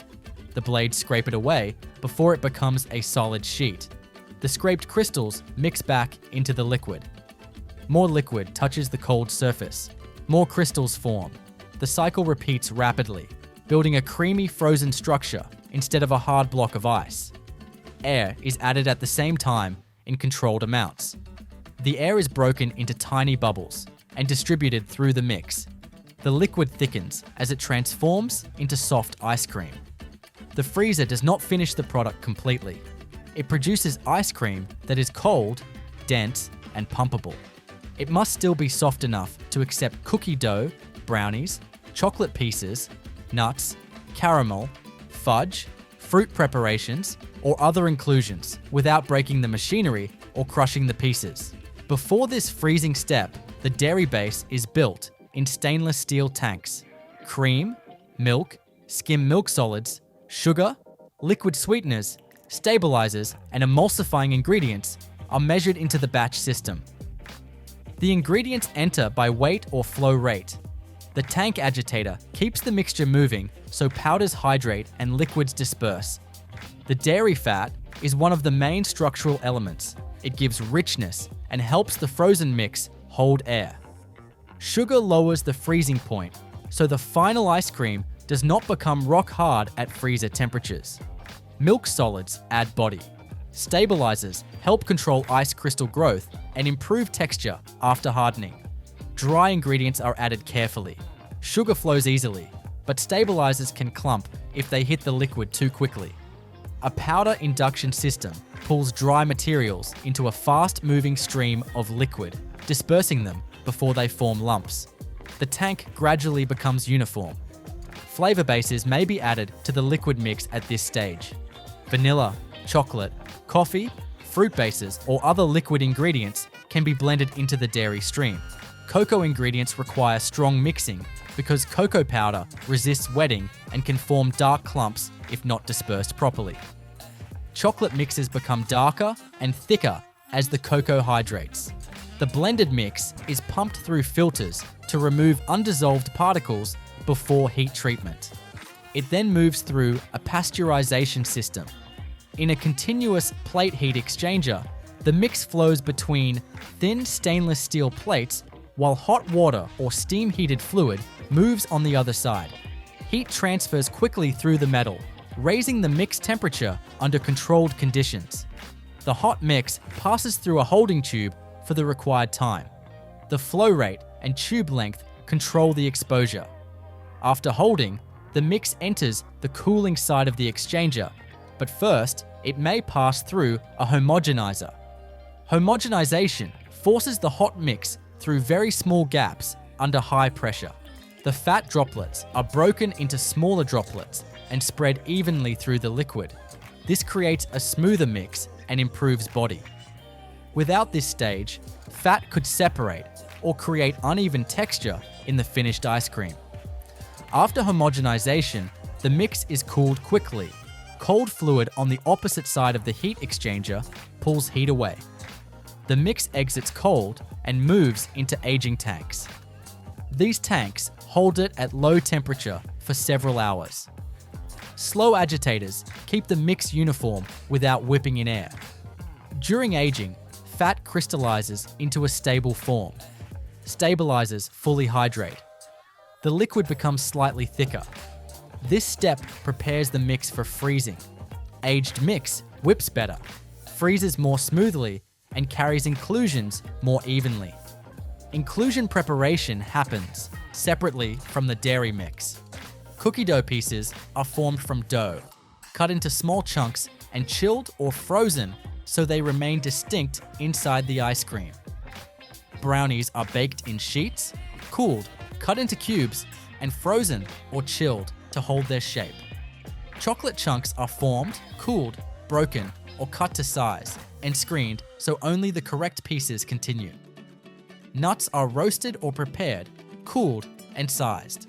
Caramel cups, fudge flakes, candy pieces, or baked inclusions are held cold so they do not smear when added. Each inclusion must be strong enough to pass through the feeder, but tender enough to bite through in the final product. Swirls are prepared in heated or chilled holding systems depending on the ingredient. Fudge swirl is cooked into a thick, glossy sauce. Caramel is blended and held at a temperature where it flows but does not become watery. Fruit swirl contains fruit preparation, sugar, and stabilizing ingredients to keep the texture spoonable at frozen temperatures. These swirls do not enter the main mix tank. They are added after freezing, so they remain visible as ribbons rather than disappearing into the base. The timing is important. If a swirl enters too early, it blends into the ice cream and becomes a uniform color. If it enters too late, it may not distribute across the pint. The semi-frozen ice cream exits the continuous freezer and enters a fruit feeder or ingredient feeder. This machine meters solid inclusions into the moving ice cream stream. A hopper holds the chunks. An auger or pocketed rotor releases them at a controlled rate. The pieces fall into the ice cream and are folded through by the flow of the product. The feeder must avoid crushing the inclusions. Cookie dough chunks, brownie cubes, and chocolate pieces pass through wide openings and gentle mixing zones. The goal is not to grind them into crumbs. The goal is to suspend large, recognizable pieces throughout the dense, frozen base. The stream then moves toward the variegate or swirl injector. Thick sauce is pumped through dedicated lines and injected into the ice cream as it moves toward filling. The sauce enters in ribbons, streaks, or bands. It does not fully mix. It travels as separate colored paths inside the base. The product now contains frozen ice cream, air cells, ice crystals, fat structure, chunks, and swirl. It is soft enough to pump, but thick enough that pieces do not immediately sink. It reaches the pint filler through short, insulated piping. Empty Ben & Jerry's pint containers feed into the filling line. The paperboard tubs are stacked and separated one at a time. Each container is placed into a pocket or held beneath a filling nozzle. The filler must handle a product that is partly frozen and full of pieces. The nozzle deposits ice cream into the pint in a controlled pattern. It may fill from the bottom upward or use a rotating motion to distribute swirls and chunks. The product enters as a thick rope, folding into the container and building upward. Large inclusions settle into the base as the pint fills. The fill level is controlled by volume or weight. Too little product creates an underfilled pint. Too much product can interfere with lidding or create product on the rim. The filler cuts off cleanly so the rim remains clear. Some flavors need extra topping or a core style addition. In those formats, the filler may deposit part of the ice cream, inject a central stream of caramel, fudge, cookie butter, or another component, then finish with more ice cream. The core must remain centered and thick enough to stay visible when scooped. After filling, a lid is placed on the pint. Lids feed from a magazine or hopper, separate one at a time, and press onto the rim. The container now holds soft ice cream that is shaped but not yet fully hardened. The pints pass through check weighing. The machine weighs each container and rejects any pint outside tolerance. Vision systems inspect lid placement, container condition, print orientation, and visible rim contamination. The filled pints move quickly toward hardening. This is where the soft, frozen product becomes stable enough for storage and distribution. The pints enter a hardening tunnel or spiral freezer. Very cold air moves at high speed around the containers. Heat leaves the pint from the outside inward. The ice cream firms against the container wall first. The center hardens more slowly. The air movement must be strong because pints are thick packages and the product contains chunks and swirls that affect how heat transfers. Dr. Pepper comes to life the instant a stream of invisible carbon dioxide disappears into an ice-cold beverage, because everything that happens afterward depends on keeping that gas trapped until the very second the bottle or can is opened. The carbonator sits at the center of the production line, receiving a chilled, completely flat drink from the blending system. At this stage, the beverage already has its sweetness, acidity, color, and signature flavor profile, but it has no sparkle. Inside the sealed vessel, carbon dioxide enters under carefully controlled pressure.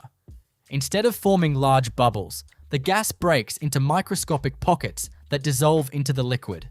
Within moments, the beverage becomes fully carbonated, transforming from a still drink into Dr. Pepper. That invisible transformation only works because of everything that happened before it. Long before carbonation begins, treated water enters the factory through stainless steel pipelines. Water makes up the majority of the finished beverage, so every batch starts here. The incoming supply passes through multiple treatment stages designed to create a consistent foundation. Fine filtration removes suspended particles. Activated carbon beds reduce unwanted taste and odor compounds. Additional polishing systems stabilize the water before it reaches large storage tanks. The treated water leaves storage only when the blending system calls for it. Pumps move the clear liquid toward the syrup preparation area, where another process has already been underway. Inside a separate mixing vessel, sweetener forms the backbone of the syrup. If granulated sugar is used, controlled feeders deliver measured quantities into circulating treated water. Powerful agitators keep the liquid moving while the sugar dissolves. At first, individual crystals swirl through the tank. Gradually, they disappear until the liquid becomes completely uniform.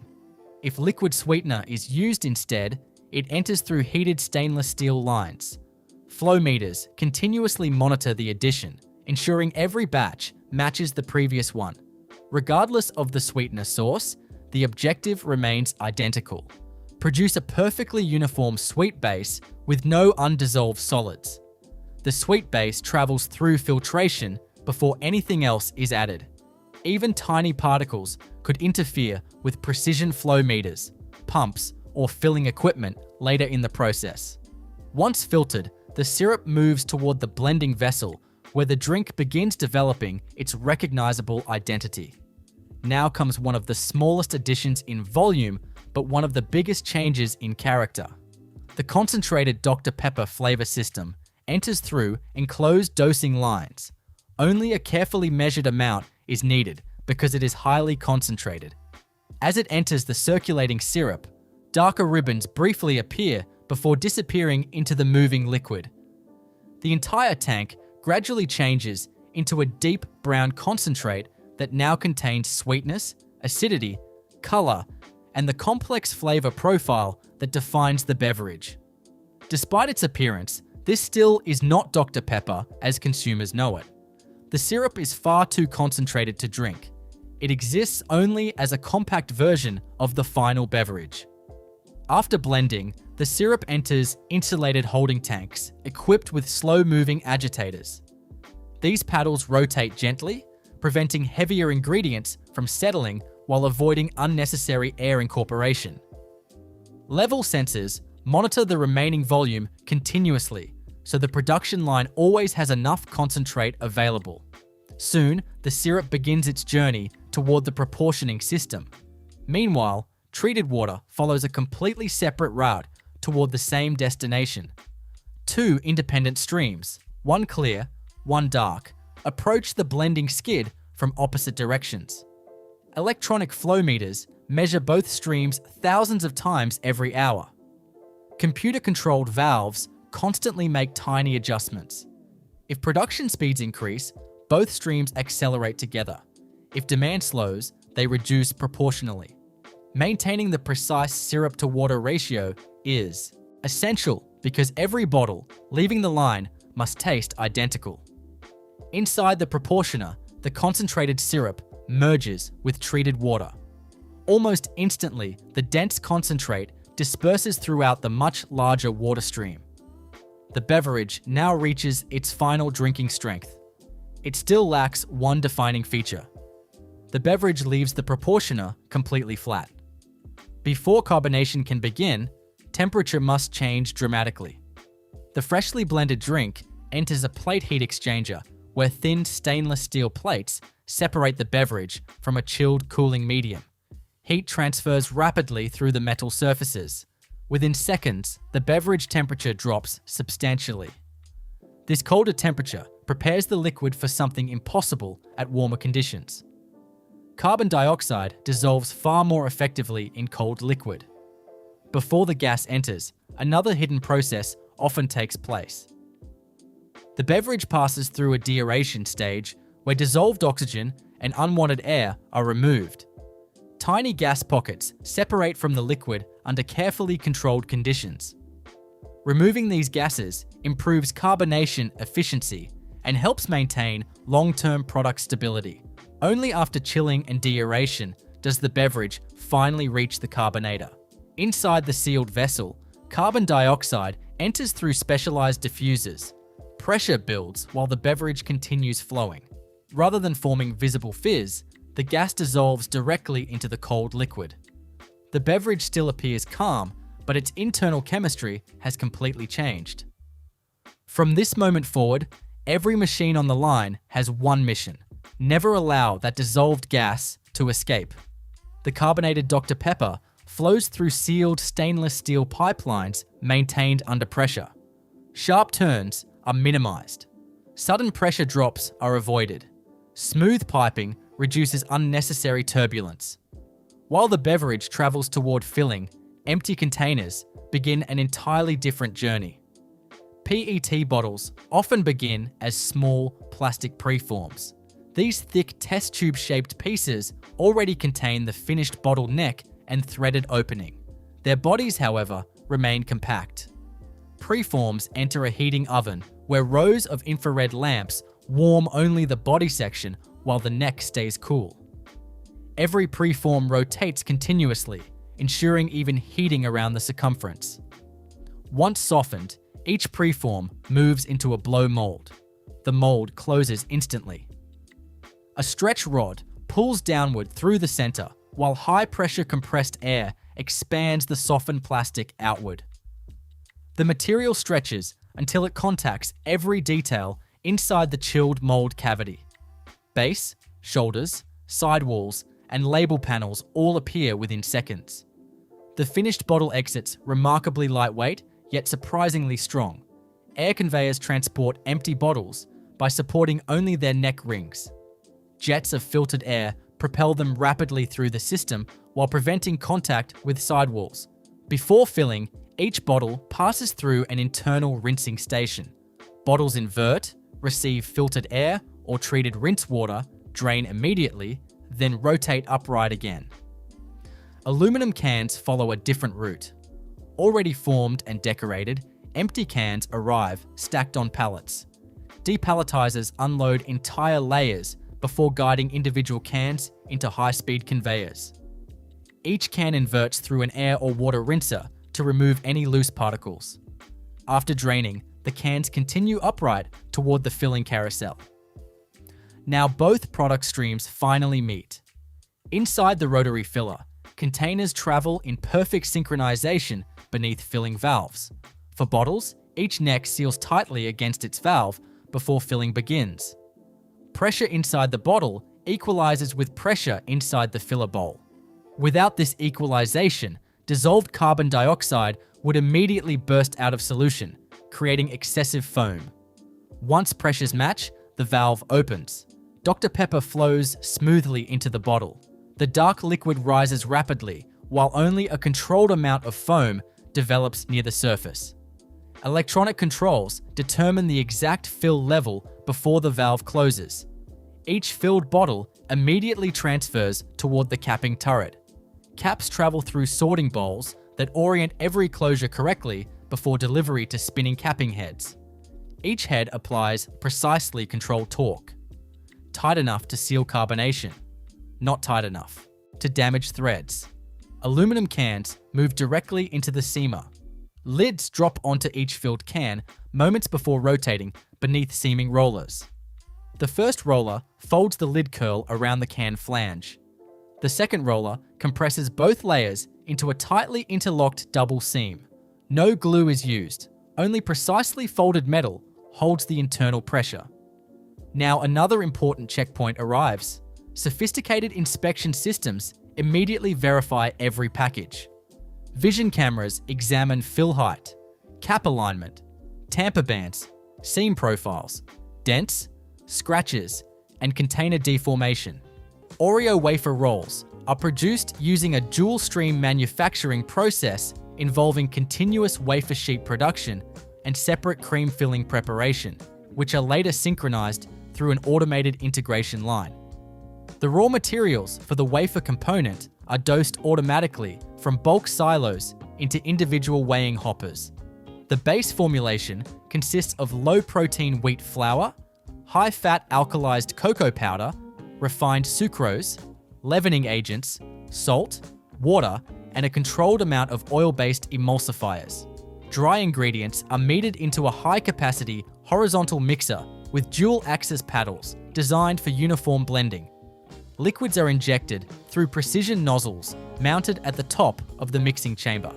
The total mixing cycle is programmed between 6 and 8 minutes at varying RPMs, first for dry distribution, then for incorporation of wet components. Dough temperature is maintained between 22 and 26 degrees Celsius. Moisture content is monitored via inline near-infrared sensors and must fall within 10.0 to 11.5% before release to the forming line.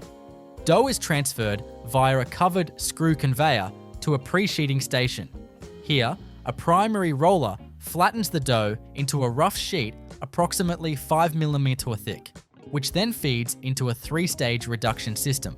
Each stage includes a pair of high-precision, counter-rotating steel rollers with micrometric gap control that sequentially reduce the dough thickness to 1.2 pounds. Dough tension is maintained using differential speed rollers to avoid tearing.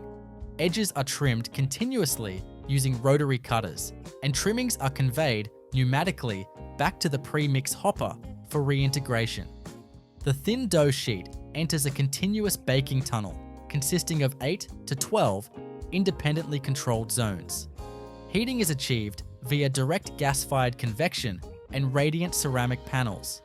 Internal zone temperatures range from 180 to 220 degrees Celsius depending on the position. Air velocity, humidity, and conveyor speed are continuously adjusted via PID feedback loops. Total bake time is between 85 and 105 seconds. Baked sheets are discharged onto a mesh cooling belt, where ambient forced air coolers reduce sheet temperature to below 30 degrees Celsius within 90 seconds. Cooling is followed by longitudinal slitting. Circular slitting blades mounted on adjustable shafts divide the wide wafer sheet into narrow, uniform ribbons matching the final roll width. Slitting accuracy is maintained using laser alignment sensors. Each ribbon is immediately guided into a spiral roll-forming station equipped with a rotating mandrel. A servo-controlled drum pulls the ribbon over the mandrel, while controlled tension and heat reactivation of the dough surface allows the strip to roll into a rigid, cylindrical shell. Formed rolls are passed through a stabilization tunnel maintained at 65-75 degrees Celsius with low humidity to fully set their shape. Rolls are discharged onto a buffer conveyor which feeds into the cream filling station. In parallel, the cream filling is prepared from sugar, hydrogenated vegetable oil, milk solids, lecithin, artificial flavor, and small amounts of stabilizers. Ingredients are batch loaded into a jacketed mixing vessel with shear blades rotating at 1400 and 1600 RPM. Oil is added slowly to prevent separation, and the entire mixture is heated to 48 degrees Celsius. Mixing continues for 10 to 15 minutes until a homogeneous emulsion is achieved. The finished cream is transferred through insulated stainless steel pipes to pressurized holding tanks. Agitators maintain cream fluidity and prevent phase separation. The filling is then pumped to multiple servo-driven depositors aligned with each lane of the wafer roll conveyor.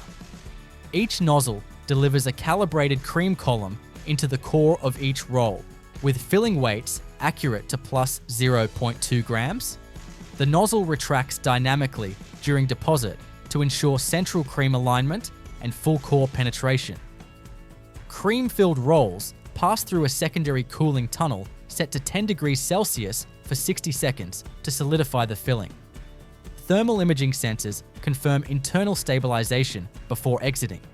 At this stage, each roll is individually scanned for dimensional conformity, surface defects, and fill anomalies.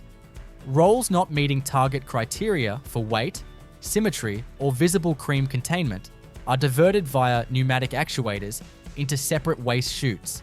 Approved rolls proceed to flow wrapping. Individual rolls are aligned using vibratory feeders and grouped into packaging sets based on SKU configuration. Film is dispensed from reels and formed into tubes by collaring mechanisms. Horizontal seal jaws apply pressure and heat at 135-145 degrees Celsius for 0.3 to 0.5 seconds to close the ends and seal the longitudinal seam.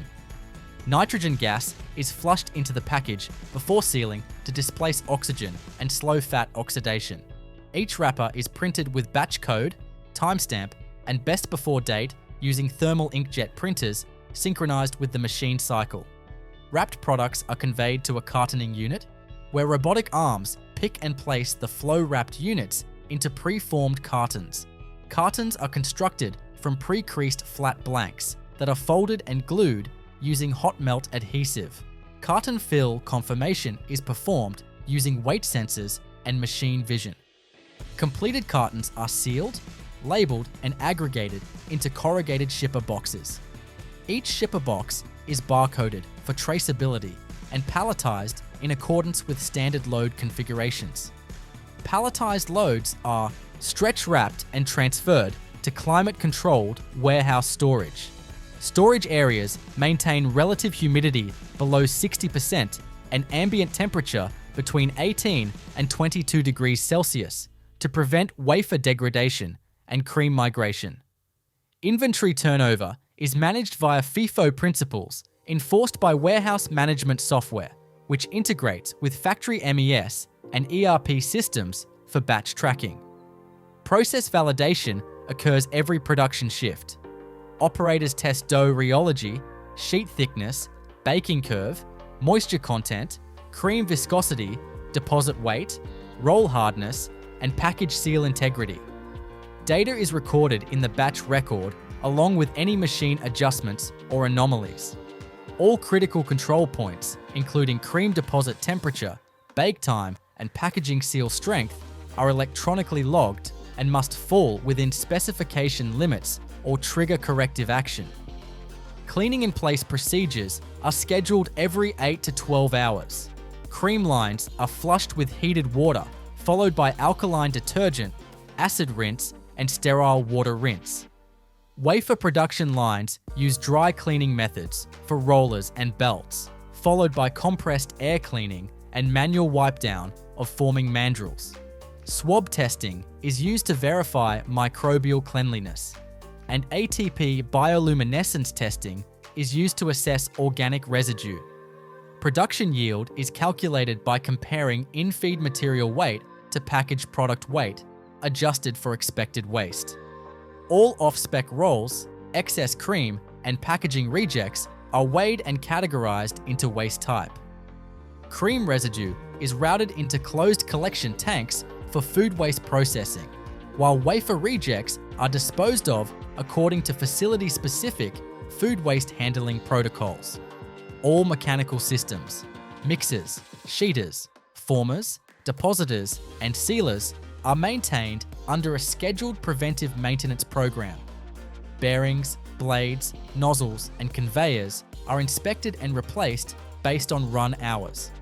PLC logic controllers monitor machine health via vibration sensors, motor load curves, and cycle time deviation analysis. Batch documentation includes raw material lot numbers, machine settings, environmental conditions, operator identification, in-process test results, and any deviations from standard operating conditions. These records are archived digitally and are subject to internal audits, third-party verification, and regulatory inspection. Full traceability is retained for every unit produced. Nutella Be Ready consists of 3 major components manufactured on synchronized but separate production lines: a wafer shell, a Nutella filling, and the final packaging. Each component is produced under tightly controlled parameters using fully automated equipment integrated into a high-throughput, continuous processing line. The outer shell is made from a low-moisture, wheat-based dough formulated to bake into a crisp, blister-free wafer. The dough formulation begins with dosing refined wheat flour, sugar, salt, leavening agents, and a blend of plant-based fats into an enclosed paddle mixer. Dry ingredients are dispensed from silo systems into individual weigh hoppers with accuracy to within plus 0.1%. Liquids, including water and emulsifiers, are metered from heated tanks using flow meters. The mixer operates at multiple speeds for uniform hydration and structural development. Once the dough reaches the required consistency, typically between 22% and 25% moisture content, it is discharged via bottom gate valves into an auger conveyor leading to the forming line. The dough passes through a series of lamination rollers where it is flattened to a precise thickness of 1.0-1.4 millimeters. Differential speed control across rollers prevents tearing and ensures uniform surface tension. Edge trimmings are continuously recycled to minimize waste and maintain dimensional consistency. The laminated sheet enters a rotary molding system. This consists of a rotating die roller with cavity molds shaped to match the profile of the Nutella Be Ready shell. The dough is pressed into the molds using counter-rotating pressure rollers. An adjustable doctor blade removes excess dough from the roller surface. Molded wafers are transferred via a vacuum pickup system to a baking mesh conveyor, which passes through a tunnel oven with multiple independently controlled zones.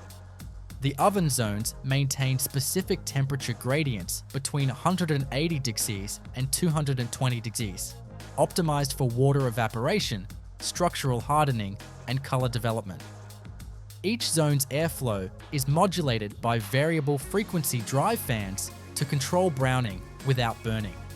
Baking duration is typically between 80 and 110 seconds. Thermocouples and moisture sensors measure real-time parameters. Upon exiting, wafers are cooled in line using ambient air-blown axial fans, reducing temperature to under 30 degrees Celsius within 2 minutes. Simultaneously, Nutella filling is prepared in a separate processing room using a continuous mixing system.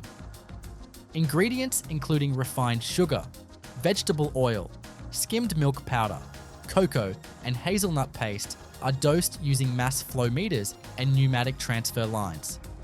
Mixing occurs in a double-jacketed emulsification vessel with counter-rotating impellers operating at 800 to 1200 RPM. The temperature is held between 40 degrees and 45 degrees C during mixing to maintain fluidity and preserve emulsion stability. The finished Nutella filling is pumped through heat-insulated stainless steel piping into buffer tanks connected to multi-head depositor units. These depositors are aligned with the conveyor lanes carrying the pre-formed wafer shells. Each depositor nozzle dispenses a precise amount of filling, usually between 12 and 16 grams, into the hollow cavity of each wafer.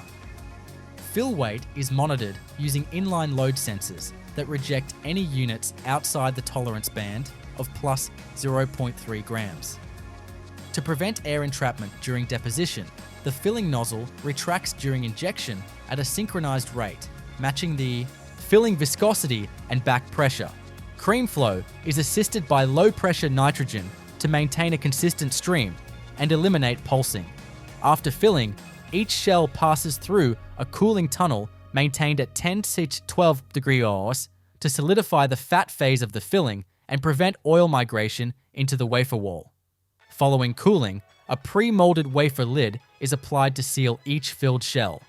These lids are formed from the same dough and are baked separately on a synchronized rotary system. A robotic arm equipped with vacuum suction cups picks and places each lid onto the open cavity. An edible adhesive compound, typically a glucose-based syrup, is applied to the perimeter edge to create a bond. Pressure rollers compress the lid and base together for mechanical adhesion. After sealing, each unit passes through a mechanical inspection station. High-speed cameras and laser profilometers verify shell integrity, alignment, lid placement, and overall dimensions. Any product with cracks, offset seals, or excessive height deviation is automatically rejected via pneumatic diverter arms. Approved units move into the packaging preparation line. Packaging begins with flow wrapping.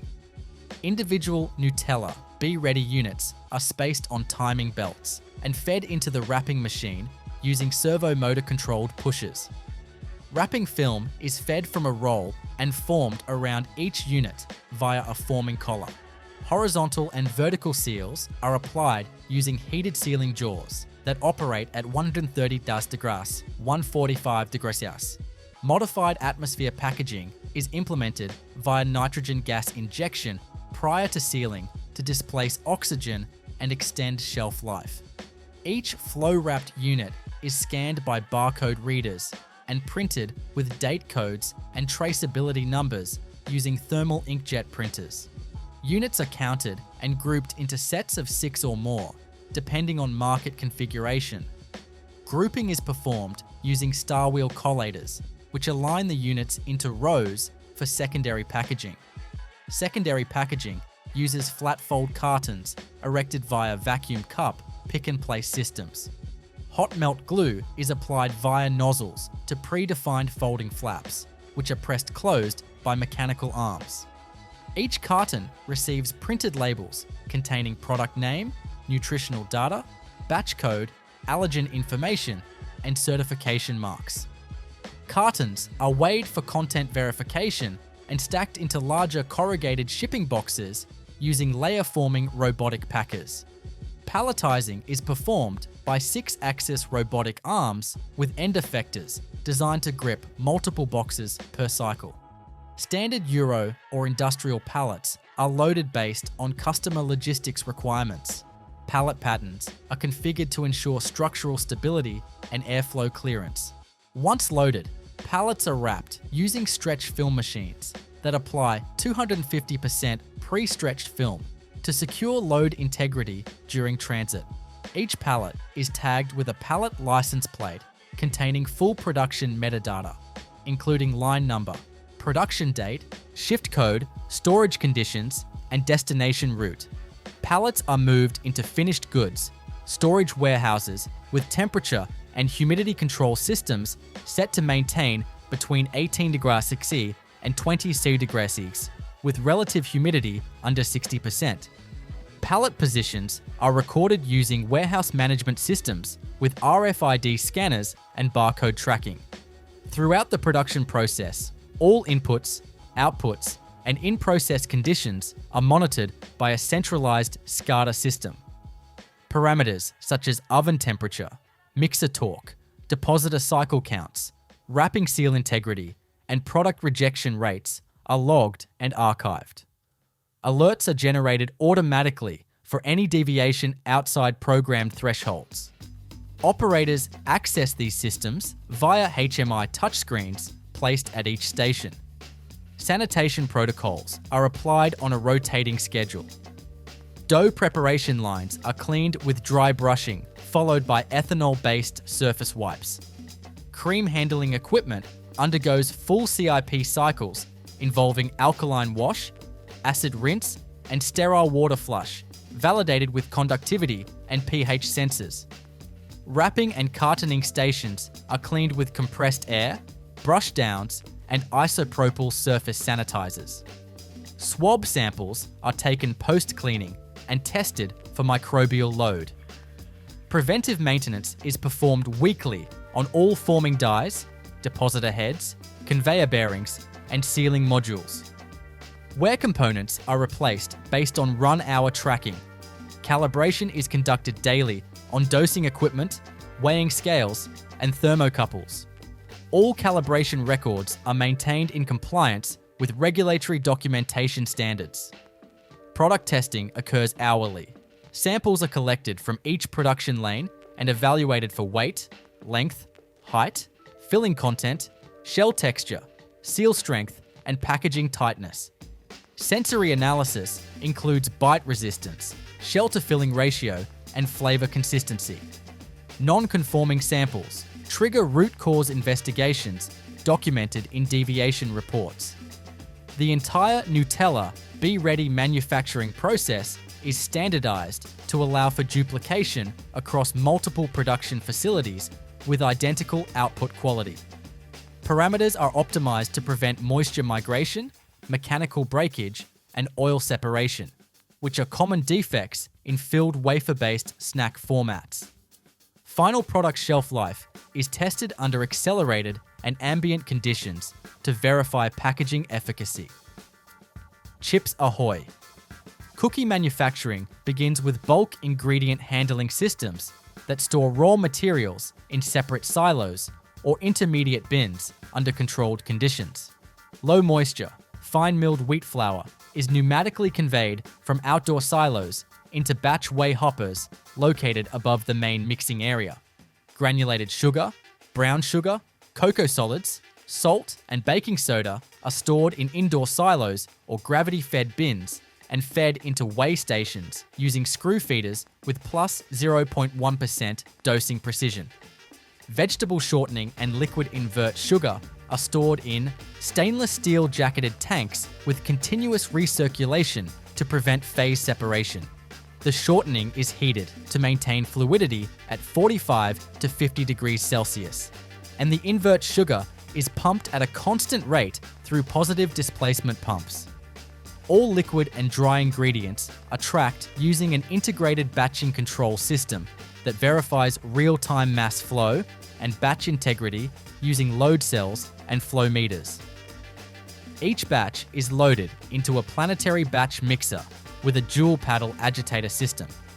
Mixing follows a 3-stage time-controlled sequence. First, creaming of shortening and sugars is performed for 3 to 4 minutes at low speed. Next, flour and leavening agents are incorporated at medium speed for an additional 3 minutes. Finally, the mixture is scraped down and mixed on high speed for 1 to 2 minutes until a homogeneous dough with uniform texture and target moisture content of 18 to 20% is achieved. Temperature sensors monitor the dough throughout mixing to ensure it remains within the 20 to 24 degrees CC range. Overheating is prevented by jacketed cooling systems circulating chilled glycol solution. Once the dough is fully mixed, it is discharged into a stainless steel hopper that feeds a cookie depositor via auger conveyors. Before entering the depositor, chocolate chips are metered into the dough using volumetric feeders to achieve a distribution ratio of approximately 20% by weight. The cookie depositor uses servo-controlled pistons to extrude uniform dough portions directly onto a continuously moving Teflon-coated oven band. Deposit weight per cookie is calibrated to between 18 and 21 grams, depending on SKU. Deposited dough pieces are spaced using optical sensors to maintain consistent center-to-center distance and allow for uniform spread during baking. Each dough piece is flattened slightly by a roller to control shape retention. The baking oven is a hybrid convection and radiant tunnel oven with multiple independently controlled heating zones. Total bake time is typically between 8 and 11 minutes. The oven band runs at a set speed that is continuously adjusted by a PID controller based on real-time surface temperature and humidity readings. Oven zone temperatures range from 160 degrees Celsius in early zones to up to 210 degrees Celsius in final zones to ensure progressive starch gelatinization, moisture evaporation, Maillard reaction, and fat migration. Cookies are monitored during baking using infrared pyrometers that measure surface temperature. Steam injection systems in early oven zones are optionally used to control surface moisture and prevent excessive cracking. Exhaust fans in later zones remove excess humidity and volatile compounds. By the time cookies exit the oven, internal moisture content is reduced to between 3 and 5%, ensuring shelf-stable texture and microbial safety. Upon exiting the oven, cookies are transferred onto a wire mesh cooling conveyor system. Ambient air is directed from below and above the belt using axial fans to achieve uniform cooling to under 30 degrees Celsius in less than 3 minutes. Sensors at the end of the cooling belt check surface temperature before transferring cookies to the inspection area. Conveyor vibrations are minimized to prevent cookie breakage during transfer. Each cookie passes under a vision inspection system equipped with high-resolution cameras and infrared lighting. Software algorithms evaluate cookie shape, surface cracking, chip dispersion, color uniformity, and diameter tolerance. Any cookies failing to meet visual standards are rejected using high-speed air jets. All rejected cookies are weighed, logged, and diverted to waste bins for offline handling. Approved cookies move to the packaging station via a system of vibratory conveyors that align and group the cookies into required configurations. For multi-pack packaging, cookies are grouped into stacks using rotary collators and staged for wrapping. Individual flow packs are created using horizontal form-fill-seal machines. Film is pulled from rolls, shaped around each cookie group, and sealed using heated crimp jaws operating at 130 to 150 degrees Celsius. Modified atmosphere packaging may be used with nitrogen flushing to reduce oxygen and delay lipid oxidation. Each wrapped package receives a printed date code, batch code, and line identification number using thermal inkjet printers synchronized with the conveyor belt. Packages are weighed on inline check weighers with rejection arms for any unit falling outside of mass tolerances. Wrapped units are inserted into cartons using robotic pick-and-place arms with vacuum grippers. Cartons are sealed with hot melt glue at 165 degrees Celsius and pressed under controlled pressure to ensure full adhesion. Secondary packaging lines aggregate cartons into shipping cases. Cases are erected from flat blanks, filled automatically, and closed with either glue or tape depending on distribution requirements. Completed cases are printed with pallet codes, production timestamps, and destination routing labels. Automated guided vehicles, AGVs, or roller conveyors transfer cases to palletizers. Palletizing robots layer the cases using defined stacking patterns optimized for pallet stability and load efficiency. Each pallet is scanned for completeness using weight and barcode validation before being stretch wrapped in polyethylene film at 250% pre-stretch. Wrapped pallets are moved to finished goods warehouses with controlled temperature and humidity, typically 18 to 20 degrees C and 50 to 60% RH. Every stage of the process is controlled and logged using a manufacturing execution system, MES. Batch records include ingredient lot numbers, mixing parameters, bake curves, oven temperatures, deposition weights, packaging counts, inspection rejections, and finished product quantities. Quality control technicians collect hourly samples to perform destructive and non-destructive testing on cookies. Tests include diameter measurement with calipers, moisture analysis via moisture, analyzer, texture profile analysis using 3-point bending rigs, and chip count per cookie via manual visual audit. Organoleptic tests include bite resistance, sweetness intensity, and flavor profiling under controlled conditions. Data is stored electronically and checked against specification ranges defined in the product specification documents. Production lines are cleaned on a rotating schedule. Between batches, dry cleaning is performed using brushes and vacuum systems to remove flour dust and crumbs. At daily intervals, equipment is disassembled and sanitized using foaming alkaline cleaners, followed by water rinses and food-safe sanitizers. Chocolate lines undergo specialized cleaning to prevent fat bloom and cross-contamination. Allergen control zones are enforced through physical separation of lines, color-coded tools, and allergen-specific cleaning validations. Swab tests for protein residues are performed on high-contact surfaces after each cleaning cycle. If any allergen residue exceeds the defined limit, cleaning is repeated and verified before production resumes. Downtime events such as depositor jams, film feed interruptions, or oven temperature deviations are tracked via the line control system. Operators record the event time, cause, and corrective actions. Line productivity is measured using overall equipment effectiveness (OEE) metrics, including availability, performance, and quality yield. Preventive maintenance on mixers, ovens, conveyors, depositors, and packaging machines is scheduled based on runtime hours. Critical components such as servo motors, bearings, seal jaws, and roller chains are monitored for vibration and thermal performance. Spare parts inventory is maintained in real time using a computerized maintenance management system, CMMS. Finished product samples are retained from each batch for shelf life testing. These samples are stored under accelerated and ambient conditions and tested at intervals for texture degradation, moisture migration, lipid oxidation, and packaging integrity. Results are used to confirm product expiration dates and to evaluate packaging material performance. All operations conform to global food safety standards such as GFSI benchmarking and are subject to internal audits and third-party certification. Traceability systems allow for immediate upstream and downstream tracking of all product components within minutes of any query. Any deviations from process controls trigger root cause analysis under a corrective and preventive action (CAPA) protocol. Mountain Dew takes on its bright citrus color when a concentrated flavor and color stream disappears into a sweet syrup base. The syrup tank is already moving.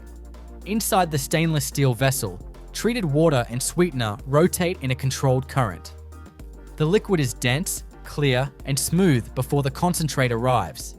Then a measured stream of Mountain Dew concentrate enters through a closed dosing line. For a few seconds, the tank shows brighter streaks folding through the heavier syrup.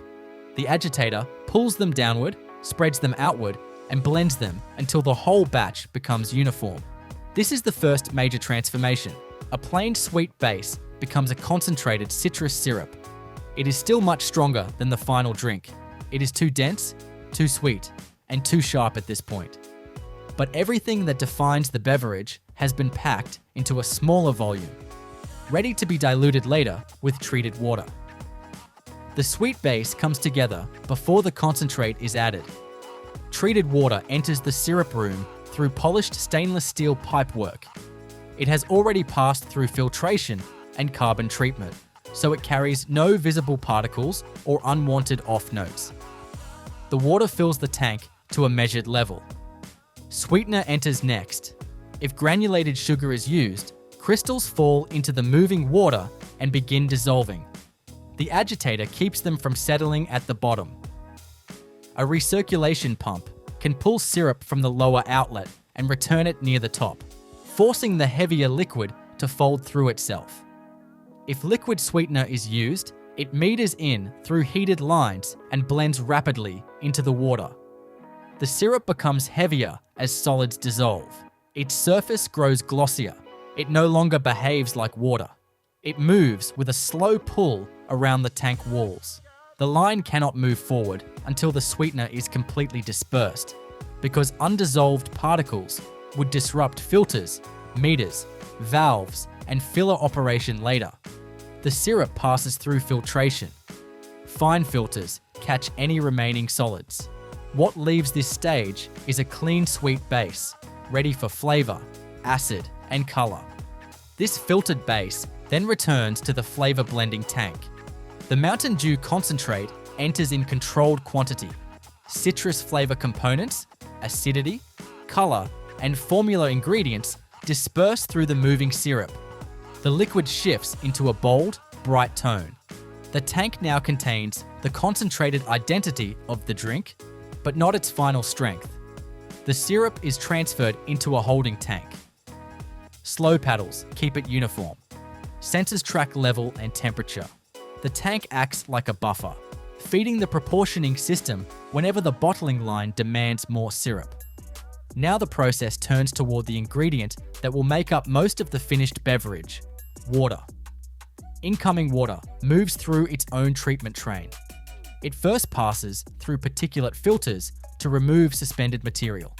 Then it flows through activated carbon, where unwanted tastes and odors are reduced. Additional polishing stages stabilize clarity and mineral profile. The result is treated water that can blend with syrup without shifting the final taste or appearance.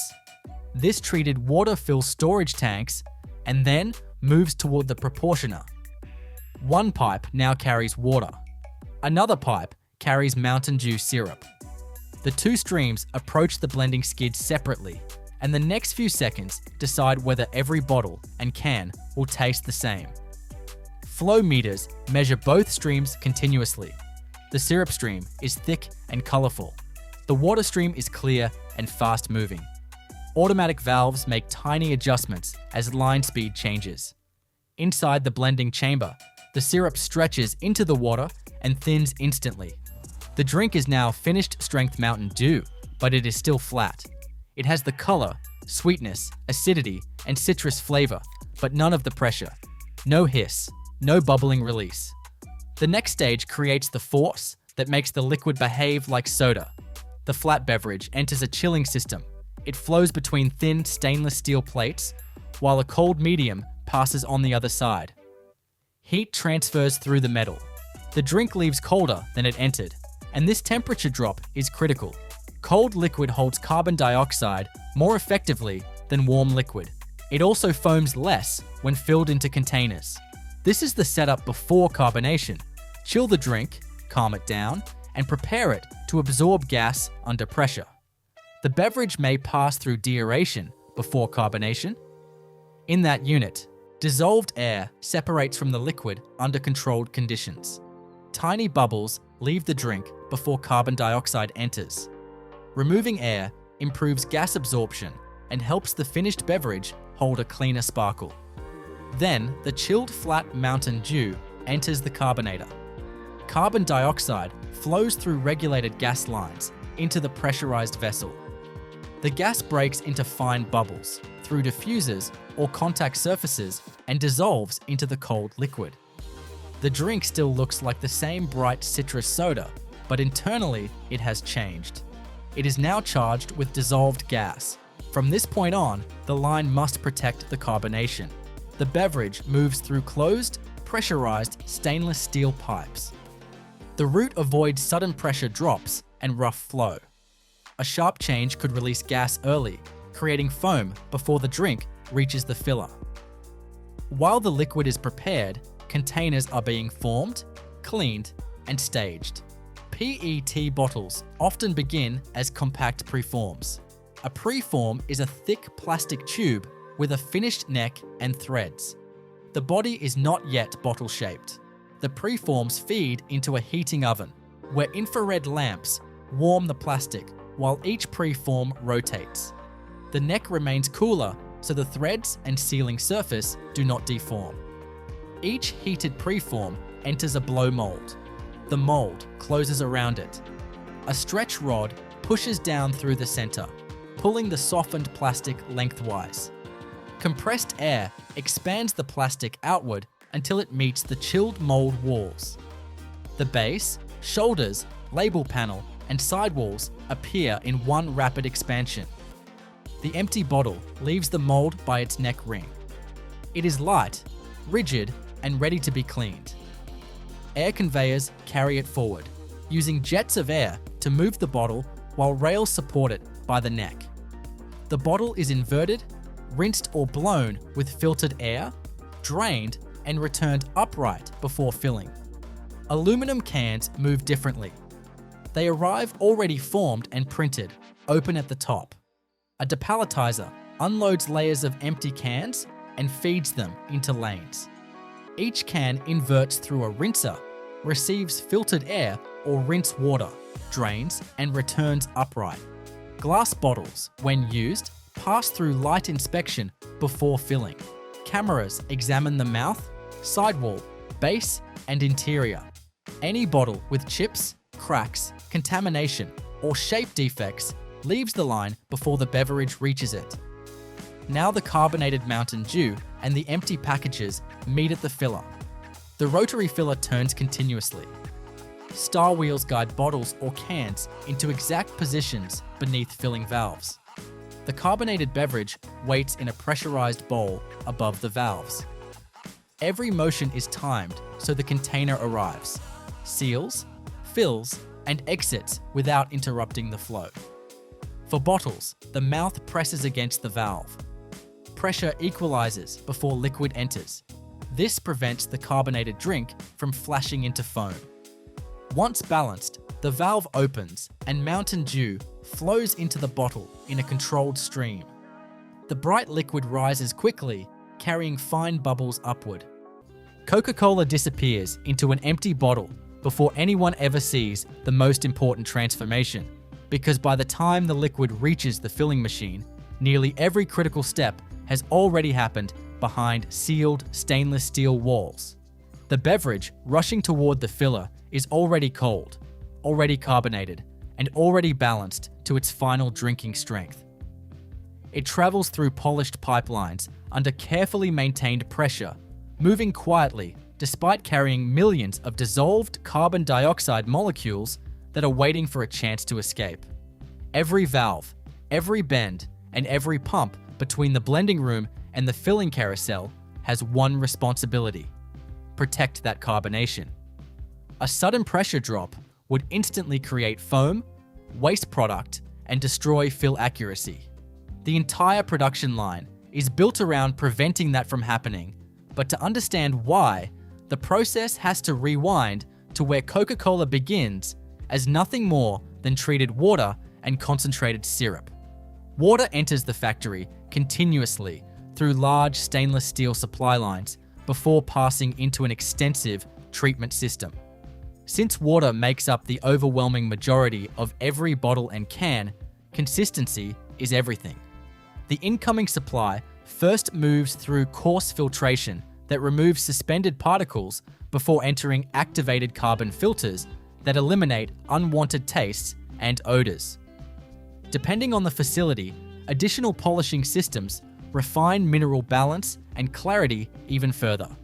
Storage tanks hold this purified water under controlled conditions until production demands it.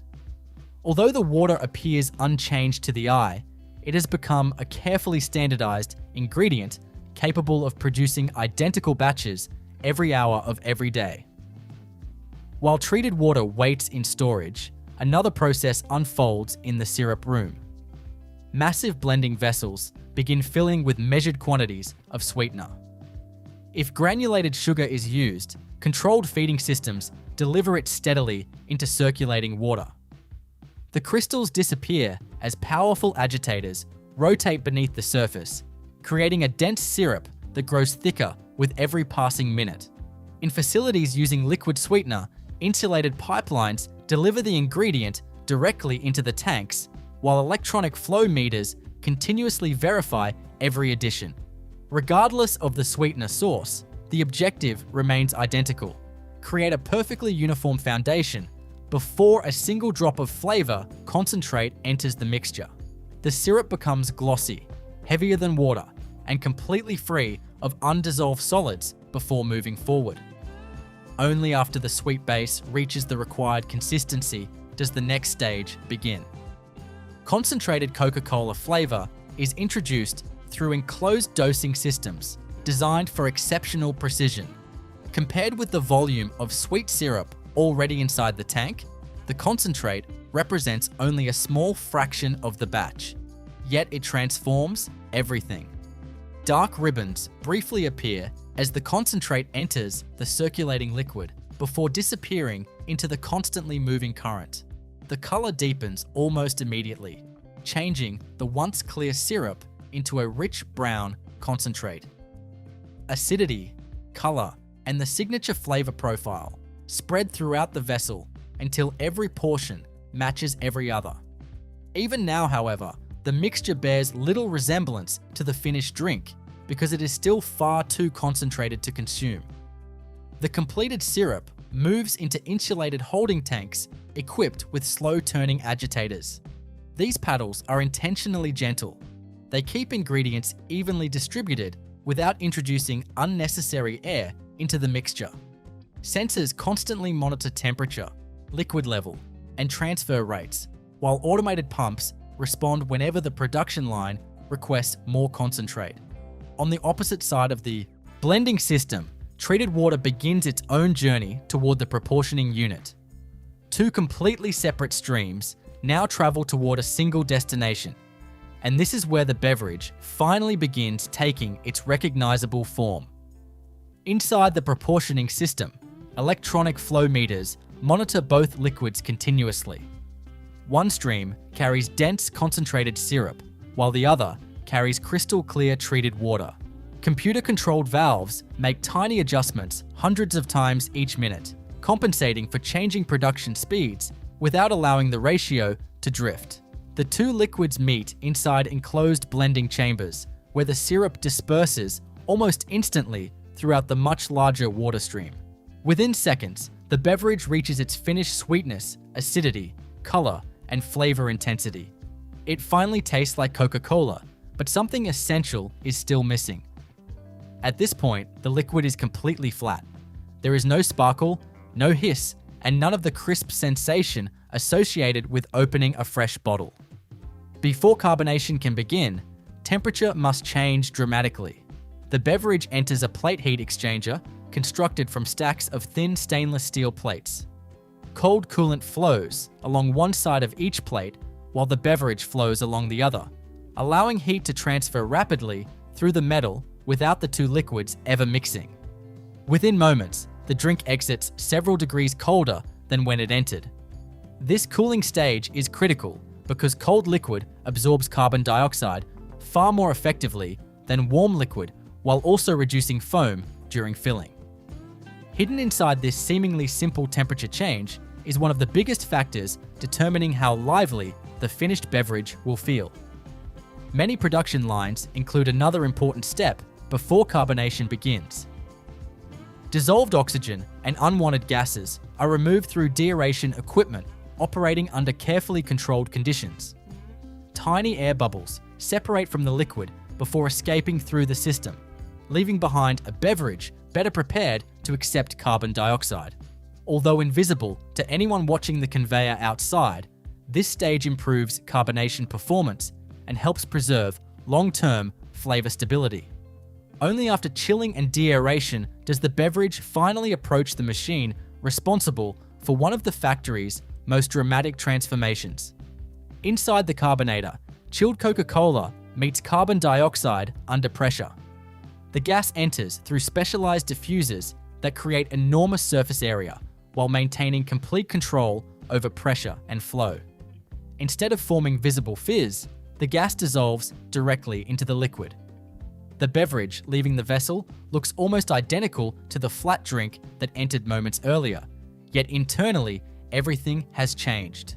Millions of microscopic carbon dioxide molecules are now held inside the cold liquid under pressure, waiting for the instant that pressure disappears.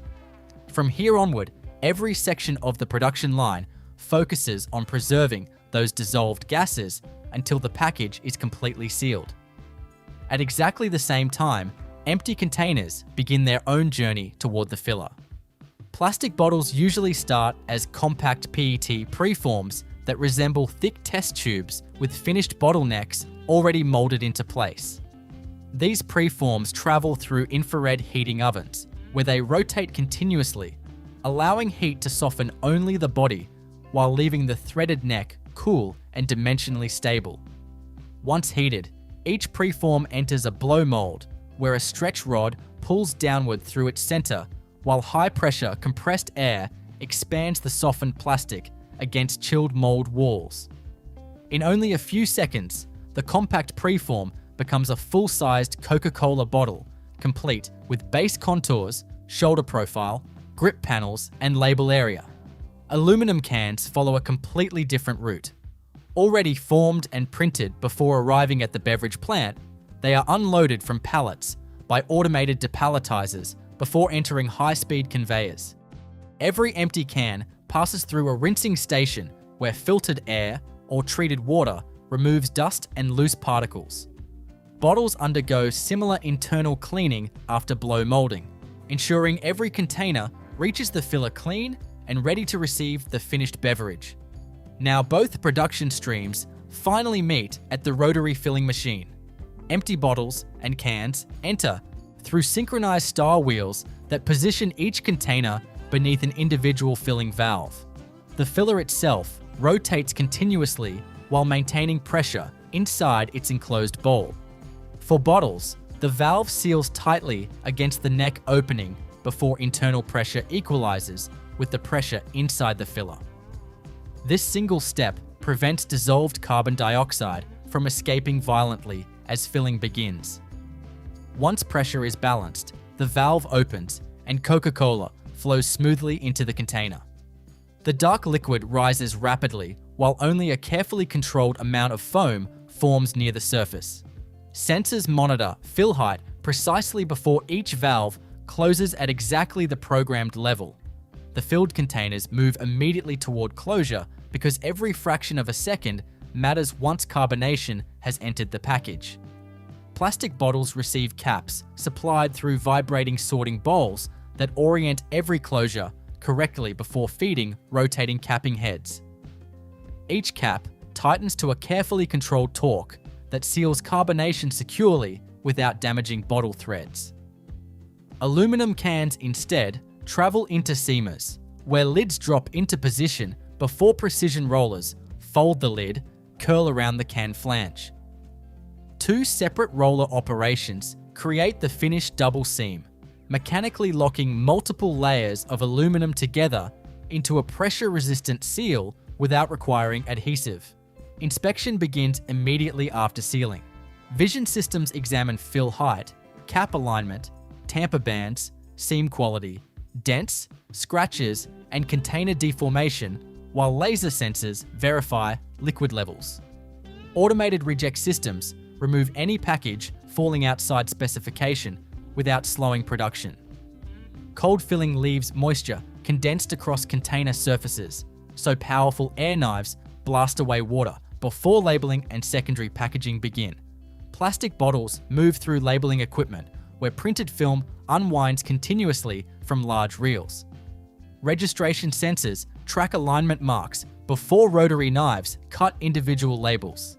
Adhesive secures the leading edge while spinning bottles wrap the remaining label tightly around their bodies. Pressure rollers smooth every wrinkle before the bottles continue toward coating. Shrink sleeve formats instead receive loose sleeves that tighten around the bottle inside heated tunnels, perfectly matching every contour as the film contracts. The final stages transform individual containers into retail-ready products. Guide rails divide the conveyor into multiple lanes before timing screws establish exact spacing for grouping. 6-packs, 12-packs, and larger configurations form automatically before shrink film or paperboard cartons surround the containers. Heat tunnels tighten shrink film into compact bundles, while cartoning equipment folds and seals printed paperboard around grouped bottles or cans. Every finished pack passes another inspection stage, verifying count, orientation, coding, and package integrity before entering corrugated shipping cases. Dunkin' Donuts dough rings swell inside a humid proofing chamber before they ever touch hot oil. The rings enter the chamber, pale, flat, and soft. They ride on trays or open belts in steady rows.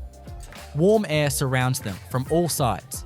Moisture in the chamber keeps the surface flexible, while yeast activity expands the structure from within. The dough slowly rises, rounding at the edges and lifting away from its original cut shape. The proofing stage controls the lightness of the finished donut. The dough must inflate enough to float in the fryer, but not so much that it weakens and collapses. Temperature, humidity, and travel time are balanced, so every ring leaves with a soft skin, open internal cells, and enough strength to survive transfer. Before reaching this chamber, the rings are cut from a sheet of dough. The sheet moves beneath a rotary cutter fitted with circular blades. One blade cuts the outside edge of the donut. A smaller blade cuts the center hole. Each rotation presses through the sheet and releases another row of rings. The cutter must work cleanly. If the dough sticks, the ring stretches. If the blade is dull, the edge tears. A clean cut gives the donut a smooth outline, a centered hole, and a predictable expansion path during proofing. The surrounding dough web lifts away after cutting. It separates from the rings and moves onto a return belt. This recovered dough can be added back in controlled amounts, so the sheeting process remains efficient without overworking the next batch. The dough sheet itself is formed by rollers. Mixed dough enters the sheeting line as a thick, elastic mass. The first roller pair compresses it into a slab. Later rollers reduce the thickness step by step. The dough becomes broader, flatter, and more even with every pass. Side guides keep the sheet aligned. Scrapers remove dough from the roller surfaces. A light flour dusting system prevents sticking without covering the dough in excess powder. The final sheet thickness determines the weight and height of the raw donut. The dough starts in a mixer. Flour enters after sifting, which breaks up compacted lumps and removes oversized particles. Sugar, yeast, salt, milk solids, and leavening ingredients are dosed separately. Water flows in at a controlled temperature. Fat, egg ingredients, and flavor components enter through measured lines. The mixer begins at low speed. Flour absorbs water and turns from dry powder into damp clumps. The mass gathers around the mixing arms. As mixing continues, the dough stretches and folds repeatedly. It becomes smoother, warmer, and more elastic. The dough must be strong enough to trap gas in the proofer, but soft enough to fry into a tender crumb. Mixing time, hydration, fat level, and final temperature all shape this structure.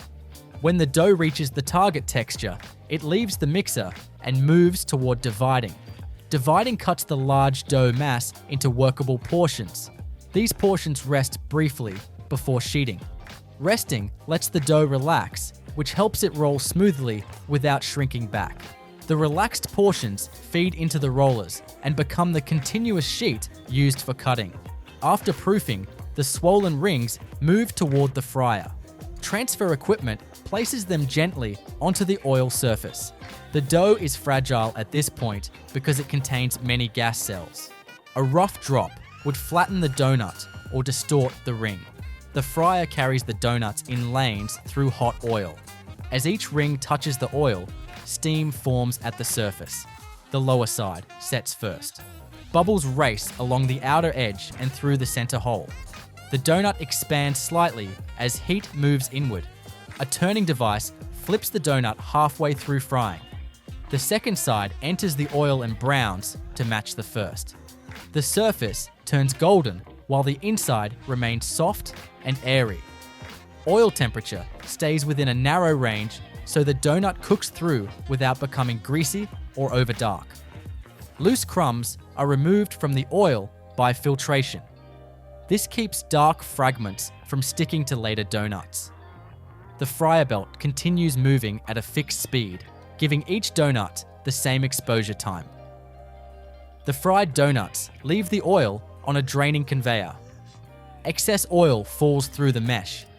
The donuts remain hot, soft, and slightly fragile. Their crust is set, but the interior is still tender.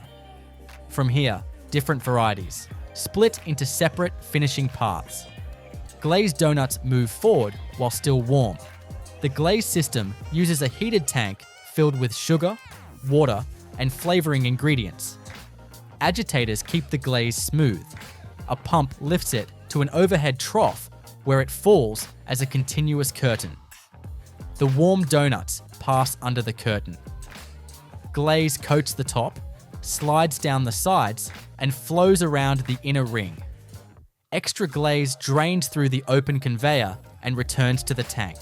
The coating is thin at first and glossy, like a wet shell. The glazed donuts continue through a setting zone. Air moves over the surface. Moisture leaves the glaze. The coating tightens and becomes a smooth sugar layer that clings to the golden donut below. Chocolate frosted donuts follow a cooler path. They leave the fryer and cool longer before icing. If the donut is too hot, the chocolate coating becomes thin and runs.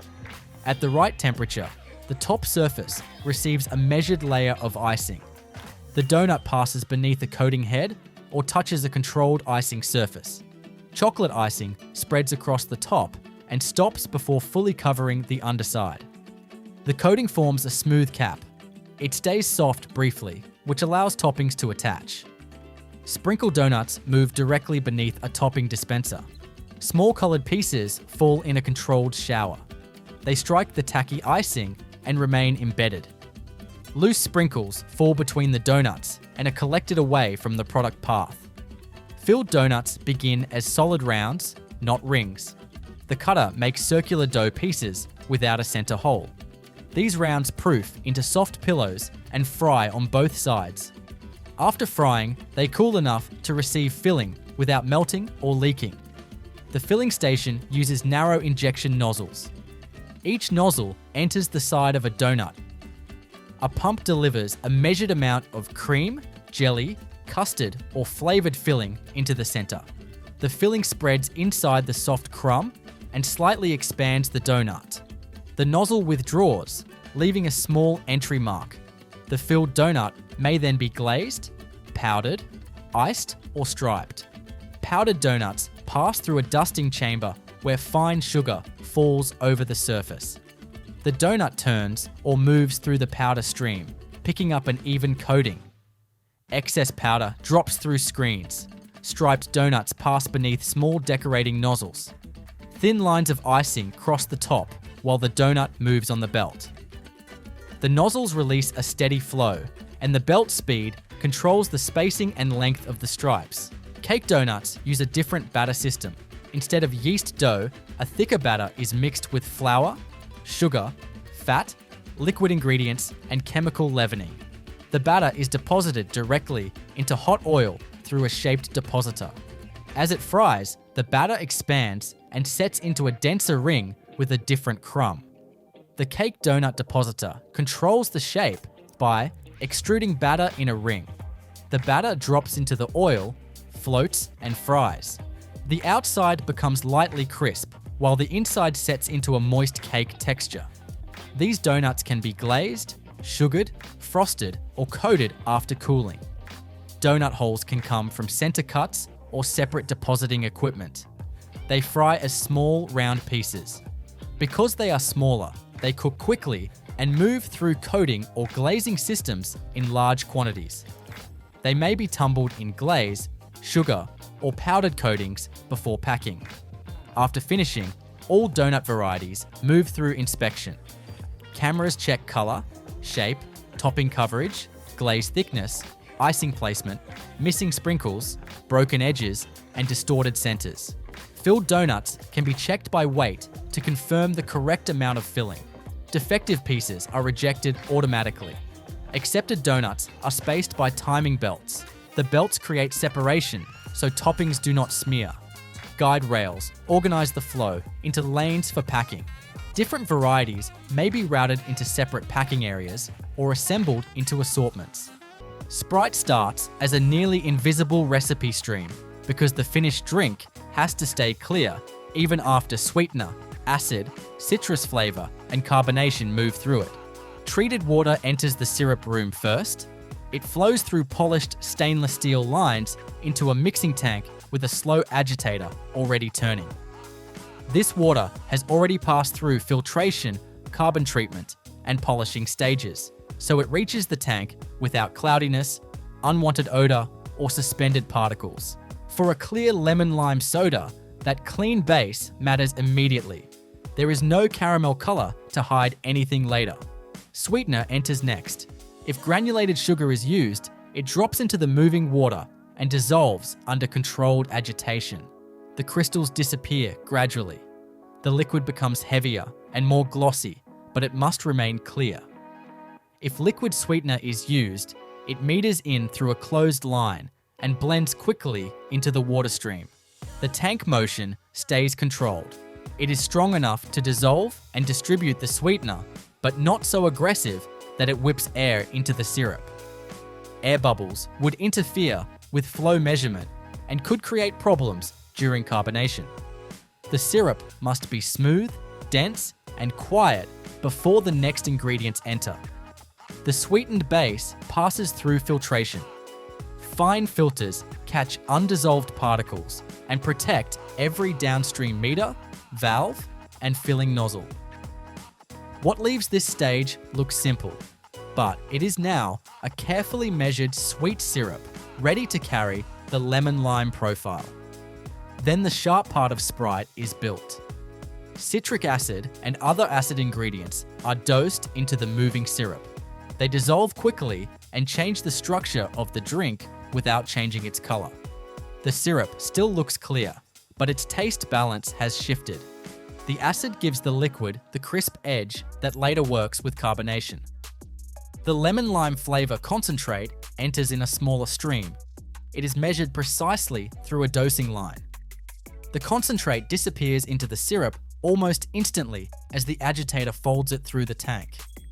The base remains transparent. No streaks, no suspended pulp, no haze. The system is building a flavored syrup that must look almost unchanged even after its character has been transformed. This is the first hidden trick in the process. Sprite gains flavor without gaining visible color. The finished syrup moves into a holding tank. Slow agitation keeps it uniform. Sensors monitor level and temperature. The syrup is still far too concentrated to drink, so it waits for dilution at the proportioning unit. A separate treated water stream leaves storage and flows toward the same proportioner. This water does not pass through the syrup tank. It remains clear and neutral until it meets the concentrated lemon-lime syrup. Flow meters measure both streams continuously. The proportioner blends syrup and treated water at the exact ratio needed for finished Sprite. Automatic valves adjust in tiny movements while the line runs. If the syrup flow changes, the water valve corrects. If line speed increases, both streams shift together. Inside the mixing chamber, the syrup stretches into the water and thins immediately. The liquid becomes finished strength Sprite, but it still has no fizz.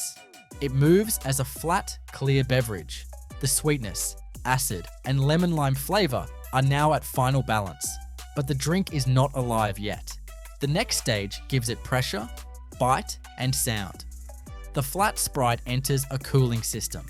It passes through a plate heat exchanger made of stacked stainless steel plates. A cold circulating medium moves on one side of the plates while the beverage moves on the other.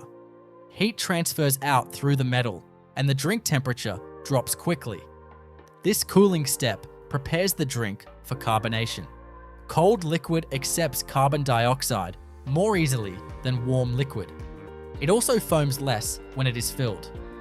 A clear drink has no visual distraction, so foam control matters. The liquid must stay calm from the carbonator all the way into the container. Before carbonation, the drink may pass through deaeration. Dissolved air is pulled from the liquid under controlled conditions. Tiny air bubbles separate and leave the stream. Removing air makes room for carbon dioxide and helps the finished soda hold a clean sparkle. Now the flat liquid enters the carbonator. Carbon dioxide flows in through regulated gas lines. The vessel is sealed and pressurized. Inside, the gas enters through diffusers or contact surfaces, breaking into fine bubbles that dissolve into the chilled Sprite. The drink still looks clear, but internally it has changed completely. It is now loaded with dissolved gas. This is the second hidden trick. The most important transformation is almost invisible. The carbonated Sprite leaves the carbonator through smooth stainless steel pipework. The line stays pressurized. Sudden drops, sharp turns, and splashing are avoided because they would release gas too early. The beverage moves toward the filler as a clear pressurized stream, ready to foam the moment pressure is lost. At the same time, empty containers move toward the same point from another direction. PET bottles often start as preforms. A preform is a short, thick plastic tube with a finished neck and threads. The body has not been expanded yet. The preforms feed into a heating oven where infrared lamps warm the plastic body, while each preform rotates. The neck area stays cooler, so the threads and sealing surface remain exact. A heated preform enters a blow mold. The mold closes around it. A stretch rod pushes down through the center, pulling the softened plastic lengthwise. Compressed air then expands it outward until it touches the chilled mold walls. The bottle appears in one fast movement, with its base, shoulders, sidewalls, and label panel formed at once. The mold opens, and the empty bottle exits by its neck ring. Air conveyors carry it forward. Because the bottle is very light before filling, air jets push it along while rails support the neck. The bottle then enters rinsing, where it is inverted, cleaned internally with filtered air or treated rinse water, drained, and returned upright. Aluminum cans follow another route. They arrive already formed and printed, open at the top. Depalletizers unload them from stacked layers. The cans move into lanes, invert through a rinser, receive filtered air or rinse, drain, and return upright. Glass bottles, if used, pass through inspection before filling. Cameras and light systems examine the mouth, base, sidewall, and interior. Any damaged or contaminated bottle is rejected before it reaches the beverage. Now the clear carbonated Sprite and the prepared containers meet inside the rotary filler. Bottles enter through star wheels that space them exactly beneath filling valves. Each bottle seals against a valve. Pressure is equalized before the beverage enters. This prevents the carbonation from bursting out as foam. When the valve opens, Sprite flows down into the bottle in a controlled stream. The clear liquid rises quickly. Fine bubbles move upward, but the surface remains managed. The valve closes at the programmed fill height, leaving a precise headspace above the drink. The filled bottle moves immediately toward capping because carbonation is already pressing outward. Caps feed from a hopper into an orienting bowl. The bowl sorts each cap into the correct position. A chute carries caps to the capping heads. Each head places a cap onto the bottleneck and tightens it to a controlled torque. The tamper band locks beneath the neck ring. Cans move from filling directly into seaming. A lid drops onto the filled can. A seaming chuck holds the lid as rollers fold the lid curl and can flange together. The first operation forms the seam. The second compresses it into a gas-tight double seam. The can leaves sealed, with carbonation trapped inside the metal body. Glass bottles receive crown caps or threaded closures. A crown cap is placed over the mouth and pressed down. The ridged skirt crimps under the glass bead, forming a tight pressure seal. The next stage checks whether the drink has been captured correctly. Fill level sensors scan each container. Cameras inspect cap angle, tamper band position, can seam quality, crown placement, bottle shape, dents, printed decoration and visible defects. Any package outside tolerance leaves the line automatically. Because Sprite is filled cold, condensation forms on the outside of bottles and cans. Air knives remove it. Thin, high-speed sheets of air hit the containers from several angles, blasting water droplets from caps, seams, shoulders, bases, and label panels. The container must be dry before labeling, coding, and packing. Cans usually continue directly toward coding and secondary packaging because their graphics are printed before filling. Bottles enter the labeling section. For roll-fed labels, printed film unwinds from a reel. Registration sensors read marks on the film, so each label is cut in the correct place. A small amount of adhesive secures the leading edge of the label to the bottle. The bottle rotates as the film wraps around its body. The trailing edge seals down, and rollers press the label smooth. A clear drink inside a clear bottle leaves no room for crooked presentation in the machine path. The label has to sit straight against the formed panel. Tim Hortons donuts reveal their unmistakable shape the instant a soft ring of dough drops onto a moving conveyor. But that perfect circle is only the beginning of a much longer transformation. At first glance, it looks complete, already resembling the finished donut. Yet, it is still nothing more than cool, unbaked dough with no crust, no airy interior, and none of the glossy coatings that will eventually define the finished product. As the conveyor carries each freshly formed piece deeper into the bakery, every stage ahead builds upon the last. The next few minutes will stretch the dough, fill it with thousands of microscopic air pockets, bake it into a delicate structure, and finally coat it in layers of glaze, icing, or toppings. Every machine waits for the previous one to finish its work, creating a seamless chain of transformations where even a slight change in timing affects everything that follows. Long before the first donut reaches the forming line, ingredients have already begun their own carefully coordinated journey. Flour arrives in bulk and moves pneumatically into towering storage silos where it remains dry and protected until production begins.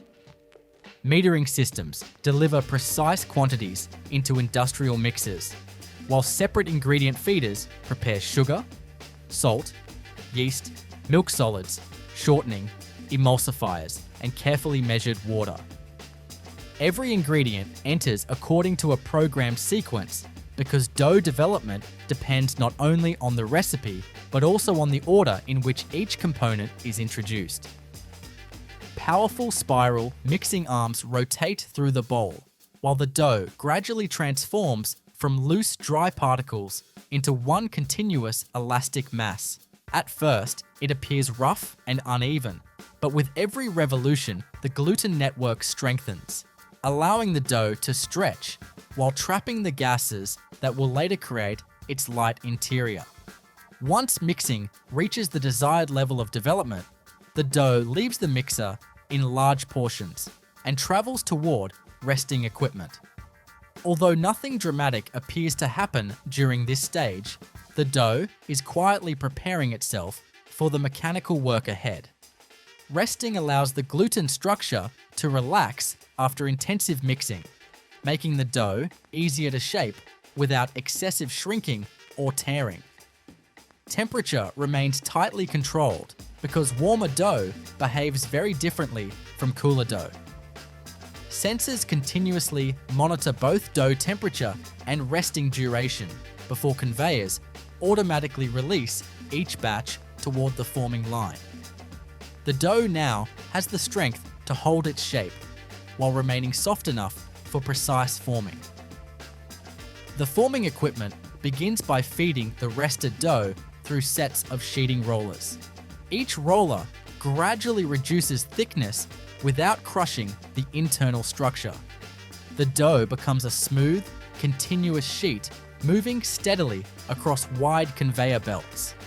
Thickness must remain remarkably uniform because even slight variations would produce donuts that bake differently. Optical sensors monitor the sheet while automated adjustments compensate for any inconsistencies before the dough reaches the cutting station. Now comes one of the fastest transformations in the entire bakery. Rotary cutters descend rhythmically onto the moving sheet, stamping out perfectly shaped donut rings with astonishing speed. Circular cutters remove both the outer edge and the center hole simultaneously, producing hundreds of identical pieces every minute. The remaining scrap dough surrounding the cut shapes does not go to waste. Conveyors carry it away to be blended carefully with fresh dough in controlled proportions before entering production again. The newly cut rings continue forward untouched, maintaining smooth edges that will later expand evenly during baking. At this point, the donuts still appear dense and flat. Their greatest transformation has yet to happen. Conveyors transport the freshly cut rings into a large proofing chamber where carefully controlled warmth and humidity awaken the yeast. Inside this enclosed environment, countless tiny bubbles of carbon dioxide begin expanding throughout the dough. The rings slowly increase in height while becoming noticeably softer and lighter. The surface remains smooth because humid air prevents premature drying. Every minute inside the proofer builds the internal structure that will later support the finished donut. Too little proofing leaves the crumb compact, while too much causes the delicate structure to weaken. Timing therefore becomes just as important as every ingredient measured at the beginning of production. As the proofed donuts leave the chamber, they hardly resemble the dense rings that entered only a short time earlier. Their volume has increased dramatically, and their surfaces now feel delicate enough that every conveyor transition must support them gently. Yet, despite their impressive rise, another transformation still lies ahead, one that permanently fixes their structure and creates the familiar golden crust. Instead of entering a fryer, many large-scale Tim Hortons production facilities prepare donuts through controlled baking systems before finishing. The proofed rings travel into long tunnel ovens, where multiple heating zones surround the dough with carefully regulated temperatures. Heat first begins setting the outer surface while the interior continues expanding. Water trapped inside the dough converts to steam, stretching the already enlarged air cells created during proofing. Proteins strengthen into a permanent network while starches gelatinize, giving the donut its soft but resilient crumb. As the conveyor advances through each heating zone, the pale dough gradually changes color, developing a light golden exterior while maintaining a moist interior. The exit from the oven introduces another critical stage that receives far less attention than mixing or baking, but is equally important. Freshly baked donuts contain considerable internal heat. If they moved immediately into icing or glazing, excess warmth would thin the coatings and prevent proper adhesion. Cooling conveyors therefore stretch across long sections of the bakery, allowing air to circulate gently around every donut. During this journey, the crumb stabilizes, the crust firms slightly, and excess moisture redistributes throughout the interior. By the time the donuts reach the finishing area, they have cooled enough to receive decorative coatings without compromising texture. Now the bakery begins creating the enormous variety associated with Tim Hortons donuts. Plain donuts branch toward packaging almost immediately, but many others enter glazing systems, where warm glaze continuously circulates through shallow reservoirs. As each donut passes beneath the glazing curtain, its upper surface becomes coated with a thin, glossy layer. Excess glaze drains away, while the remaining coating gradually sets into a smooth, slightly translucent finish. The process lasts only seconds, yet it completely changes the appearance of the product.